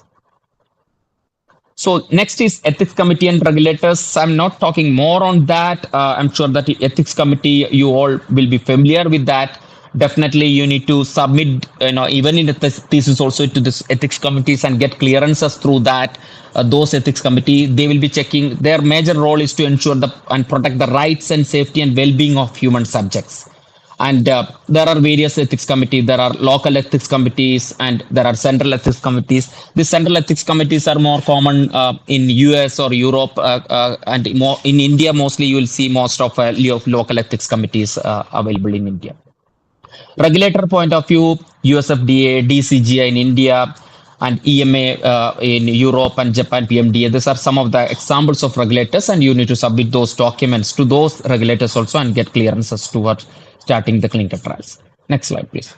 So another one is clinical trial registries. In case if you want to know more about the clinical trials, one of the best mode is to search these registries. So if you want to conduct clinical trial in India, we need to register that in a website called CTRI, Clinical Trial Registry of India. And if you want to do the study in globally, then you may have to do the registry the clinical trials in clinicaltrial.gov. And in case if you want to do the study in Europe, you need to do those registration in UDRA-CT. Next slide, please. So after all these things, now comes the enrolling the patients into the clinical trials. Once you have all the approvals in place, doctors will identify the patients and they will explain the informed consent, and then upon the signature on the informed consent, then they will perform the screening test to see those patients are meeting the eligibility criteria. And if they are eligible, then they will randomize those patients into that study and then they will dose the patients. Again, it's important point to note is that these patients who is consenting in the study have right to withdraw from the study any point in time. So that's an important thing to understand. It's not that, once they give the consent, it's permanent. They can withdraw from the study any point in time. Next slide, please. Yeah. So another important thing is clinical case report form. So after conducting the study, we need to collect those data in a very structured format, because then only we'll be able to process or analyze or clean up and then process and analyze and report those data. So this is one of the example of a case report form I just presented. it will have many details like demographic details, test results will be there, dosing details will be there, adverse events, if at all, in case if something has happened to the patient, that also will be captured in this case report forms. Next slide, please. Yeah, other critical step is monitoring. So now hospitals will conduct these clinical trials and they will capture those data in the case report form. It's important that our representative, the sponsor or CRO representative, has to go to these hospitals and check that the data or the study is conducted in line with the protocols, studies conducted in line with the regulatory requirements, and also they need to see that they need to ensure that the data are generated and collected and captured in the ECR, the CR case report form adequately and accurately. There could be so many errors in data entry as well. So, but we are talking about the medical data, and if something goes wrong, the result, the molecule approval will be approval itself can be in trouble. So we need to clean up those data. So these monitors, that is medical monitors or the clinical monitors, will go to those hospitals and see that the data generated are correct and accurately captured into the case report forms. Next slide, please. Yeah. Upon which the key step is database lock, and then we need to generate tables, figures, and listings as like any thesis work, and then we need to write a report out of it, and that's called clinical study report, which will talk about the safety of the molecule, which will talk about the efficacy comparability of the molecule, and also pharmacokinetics and pharmacodynamic findings, and it will talk about the interpretation of the results and conclusions. And this is what we'll be submitting to the regulatory agencies for their reviews and approvals, and upon approval we'll be publishing those results in the articles. Next slide, please. So this is the clinical trial team, which comprise, there could be medical writing team. So in case if you are interested in writing elements, then you could join the medical monitoring, medical writing sections of the organizations. Medical monitoring is something usually the medical doctors will be part of this team.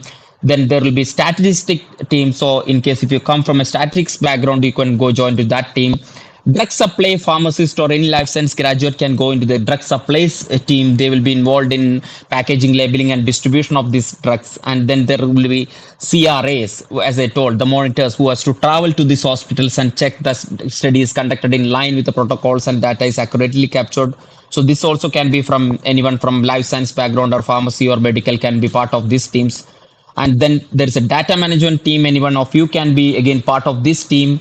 There is pharmacovigilance team which is involved. There will be a team for ensuring insurance availability as well. So when you conduct the clinical trial and in case something happens to the patients, we need to compensate these patients as part of the, and we need to compensate through the insurance what we taken for the clinical trial. Just like any of your life insurance or health insurance we take, we need to take insurance for the clinical trial patients as well, first part of the clinical trial.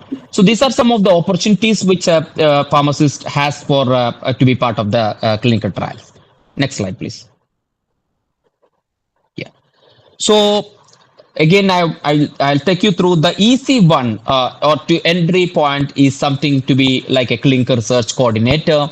I don't know how the setup in college, but in case part of your last year or if there is an opportunity to be involved as a clinical research coordinator to support these doctors, that is one of the best way to learn the ICH GCP or the clinical trials, because you will be getting a lot of exposure about the clinical trials, and the learning from the ground is the best way of learning.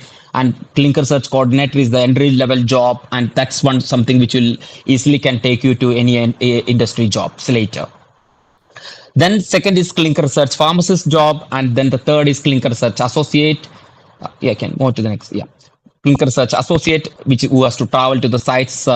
They may, some of the companies take those clinical research associate directly after completing the education, or they may look for, if in case somebody has a clinical research coordinator experience, it will add a lot of value and they will be able to enter into the clinical research job much more faster and easier. Then there is a project manager job, that would need more experienced people. And medical writing is again another role in case if you're interested in writing protocols, writing investigative brochures, writing the regulatory dossiers, all those are opportunities which is there in the clinical research. There is a data management team involved in cleaning up the data. So that's another opportunity, and pharmacovigilance is another opportunity. Regulatory affairs, who prepares the dossiers for submitting for the clinical trial approvals, as well as once the study is conducted, they'll again prepare the dossiers and submit for the marketing approval as well. So this is another team which is a key team which is involved, called regulatory affairs. IWRS managers, anybody can be there in that role, and steady drug supply manager is another role. Contract managers and insurance managers are the other two roles which is there in industry for any of the life science and pharmacy graduate. So what is required? Competency, accountability. The important thing is that in any job, what is key thing which is required is the accountability.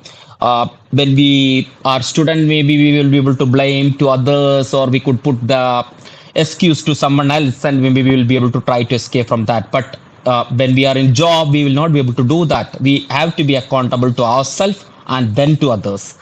And the second important thing is problem solving. Again, it's very easy to identify the problem, but it's very tough, and we need to have those determination to solve those problems. And industry will appreciate those people, and they will be able to grow in case if you are a problem solver. You need to be a team player because you have to work with mixed cultural people, mixed geography people, and people with a different approach, different attitude, different skill sets. So, but you need to work with all those people and come out with the results. And of course, you need to be passionate. Otherwise, you can't work for long. Maybe you'll be able to do anything for some short duration. But in case if you want to be there in the industry for a long time, you really need to be passionate, and it's better you pick something which you like and which you love. You really need to be a visible leader, and need to be flexible to accommodate some of the critical deliverables, and you need to know some of those project management skill. It may be slightly different to learn this project management skill, but in case if you're a team player, even if you play some team sport, you will be having those project management skill, because if you want to be a leader of anything, if you want to be a leader of any sport also, you need to have those project management skills on driving those team and to deliver that output, whatever you do. So those are the skills which will be required to be there in the industry. Next slide. Yeah, that's it from my side. In case if you have any questions, happy to take it. Good evening, sir. Thank you for your insightful lecture. So my question is that biosimilars are going to have a synthetic counterpart which is available in the market. So how can we deal with market competition that the product will face? Sorry, market competition of the innovator product you are talking about? No, the biosimilar that we are market producing. competition from the already available. Yes, sir. Okay, market competition to the already available product. Okay, so the simple when you the reason why we develop these molecules are the countries like India, these products are not affordable. I'm just giving an example. Some of those you could do a search of some of those biologics molecules which is available in the market. Each of those injections will cost 1 lakh, 1,50,000, 2 lakhs or more than that. So it's not affordable to many patients, especially in countries like in India. Even it is not even affordable in many patients in US or Europe as well. That's the reason why we develop this biosimilars, and so we start selling those molecules at much more lower rate than this innovator product, and that's how we will be able to beat any of those competition which is there in the market. There will be definitely a heavy need of these products because they are highly efficacious. Biosimilars are coming to the picture because they are more specific, and they will have less side effect than the chemical molecules, more highly efficacious. The problem is that it's highly priced. So definitely there should be not only one biosimilar player, there should be many more biosimilars players who has to come, and so that only the patients can afford these drugs. Okay, sir. Thank you so much. Hello, sir. My doubt to you is what are some unique challenges associated with patient recruitment in biosimilar clinical trials?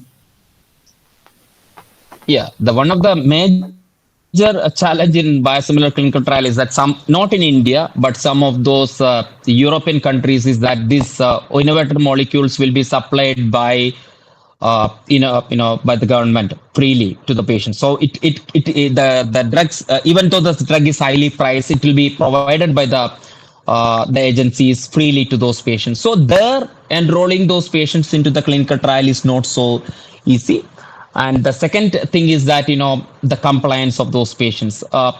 Many a times, even though we will explain or the doctors will explain the informed content, informed concept, informed ICF informed consent form to the patient, later they may not be able to understand the issues of not continuing the medications. For example, you will see that after taking the medicine for some time they will get a relief, and then they will think that now my disease is over and I don't have to go back to the hospitals, and then they will not go and visit those hospitals. So compliance is very critical, because unless they follow those protocol time points and do those assessments, we can't assess the results. Maybe patient would have felt some immediate relief, but it may not be sustained effect unless they continue to follow the protocol and complete those studies. So these are two critical issues which you have seen in any clinical trials. Thank you, sir. Thank you. Thank you for this insightful presentation, sir. I have a question regarding what novel approaches or advancements do you foresee in the clinical development of biosimilars, particularly in optimizing trial design, patient selection, or endpoints to address the evolving regulatory requirements and market demands? Yeah, this is a industry effort which we need to do.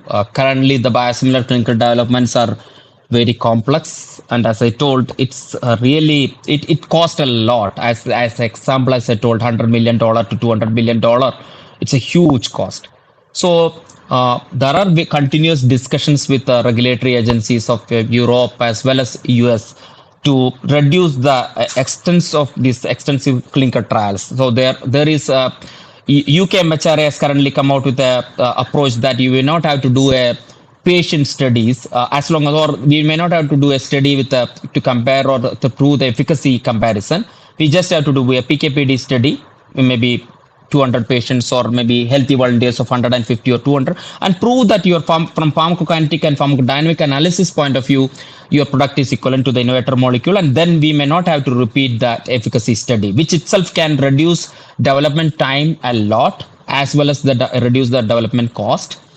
But apart from UK, MHRA, Europe and US is moving towards that, but I think it will take some more time to reduce the clinical trial requirement or the phase 3 clinical trial requirements. Currently, biosimilar, it's not so easy to go with remote clinical trials, because we can't provide a watch or some of those things and evaluate the efficacy of those clinical trials. Many of the molecules in biologic segment, if you see, it's more of you will see many molecules in oncology, and definitely CT scan has to be done to evaluate those endpoints, and which we can't do through providing a watch or any of those equipments to the patients. That's where we are struggling to, and as well as maybe in even second segment of the indication in which clinical trials are there in biologics will be on immunology, rheumatoid arthritis, and other segment. There again, the evaluation has to be done by the doctors, and patient has to come back, and it can't be done remotely. So remote clinical trials or centralized clinical trials are there, but it's very difficult to apply to the in biosimilar world. But we think that picking right endpoints and maybe with the support of regulators, will be able to reduce the extensive clinical trials over a period of time. Maybe things will change in 4 to 5 years of time from now. Thank you so much, sir. Thank you, Mr. Ranjit, for taking out your time and sharing your experience. We have learned a lot about clinical studies and biosimilars. I have one personal question. Do you have this monoclonal antibodies or any biological product for rheumatoid arthritis at Dr. Reddy's? Hello? Yes, we do have. We have launched one of our. Can you hear me? Yes, very much. Can you hear me now?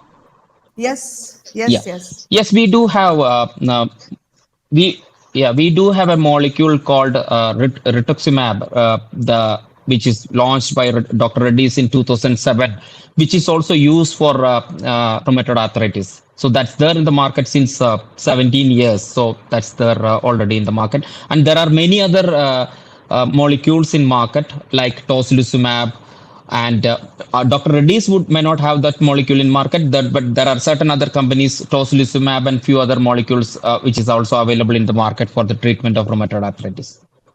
But rituximab is actually it's used for cancer. It is an anti-cancerous agent. Yeah, it's approved for 2 indications. Okay, it is supported. Okay, for both. It is approved for multiple indications. It's even approved for rheumatoid arthritis, and there is enough published data which shows the efficacy of those rituximab. Only 2 doses has to be given on day 1 and day 15, and the efficacy lasts for long. That's the advantage with rituximab as a molecule for rheumatoid arthritis. Okay, thank you very much. Thank you, Dr. Ranjit. And I think I have learned a lot from your talk, and our students and other faculty must have got good knowledge about the biosimilars and clinical studies of biopharmaceuticals. I have to make thank you, ma'am. An announcement.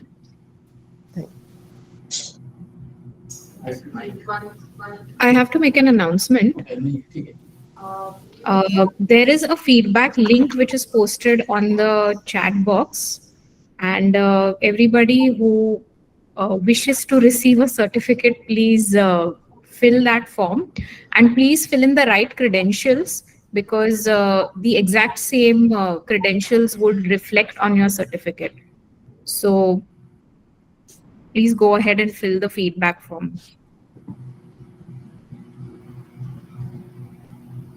Thank you, ma'am, and thank you, Met Institute of Pharmacy, for inviting me as a speaker.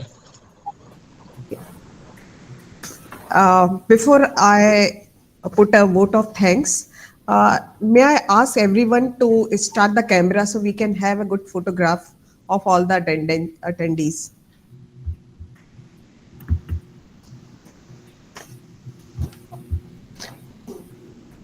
I would like to thank from bottom of my heart Dr. Charles Carter and Dr. Mali Gupta from Campbell University for organizing this symposium with us.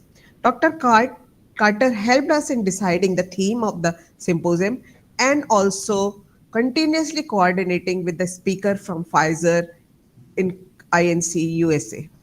I especially thank all the speakers who have accepted our invitation, took the time out and delivered such a beautiful talk. Thank you very much, Dr. Stephen Foley, Dr. Masood Alam, Dr. John Jamijin, and Mr. Ranjit K.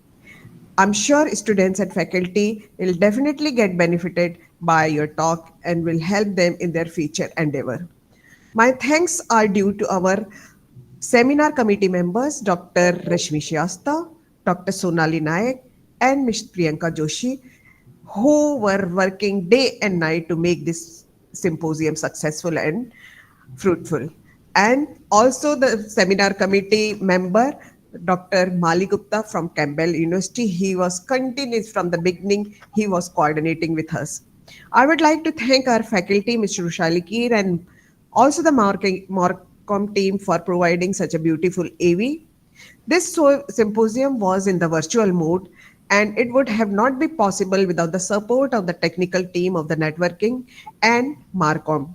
I thank each one of you from Met Institute of Pharmacy. Most importantly now, all the participants who have attended symposium and made this event possible, thanks to each one of you. Now, Dr. Carter, would you like to say a few words? Yes, Dr. Doshi, I would like to second or echo all the appreciation that you expressed. Working with yourself and your team has truly been a pleasure. We took on a topic of this symposia, which, as I said in the outset, is global in nature. It does not matter where you reside, where you are. The fact is that biopharmaceuticals Both the innovative products and the biosimilars are changing the health of the entire world. The best is yet to come. There's much more for us to learn. I also want to recognize and say thank you to those students, those participants that asked questions. The questions throughout the symposium were excellent ones that allowed the speaker to address directly. If there are further questions, I'm sure that they can email them to us as organizers, and we will try to get their response. But as we close the second annual symposia, the planning for the third will begin. Yes. And this has been a wonderful thing. I, on my end, would also like to thank our global engagement team, Dr. Donna Waldron in particular, for setting this up initially and getting us all acquainted. We look forward to a very bright future collaborating with one another. Thank you, Dr. Doshi. Thank you, everybody from the MET. Thank you very much. I think this is really fruitful and very knowledgeable experience. So now can we, after you get the feedback form, we'll have to end it? The feedback forms have, the students have started filling the feedback form. So we can close this? Yeah, we can. Did you take the picture? Okay. All the faculty of MET IOP, please come ahead with the camera on. So we will take the photograph.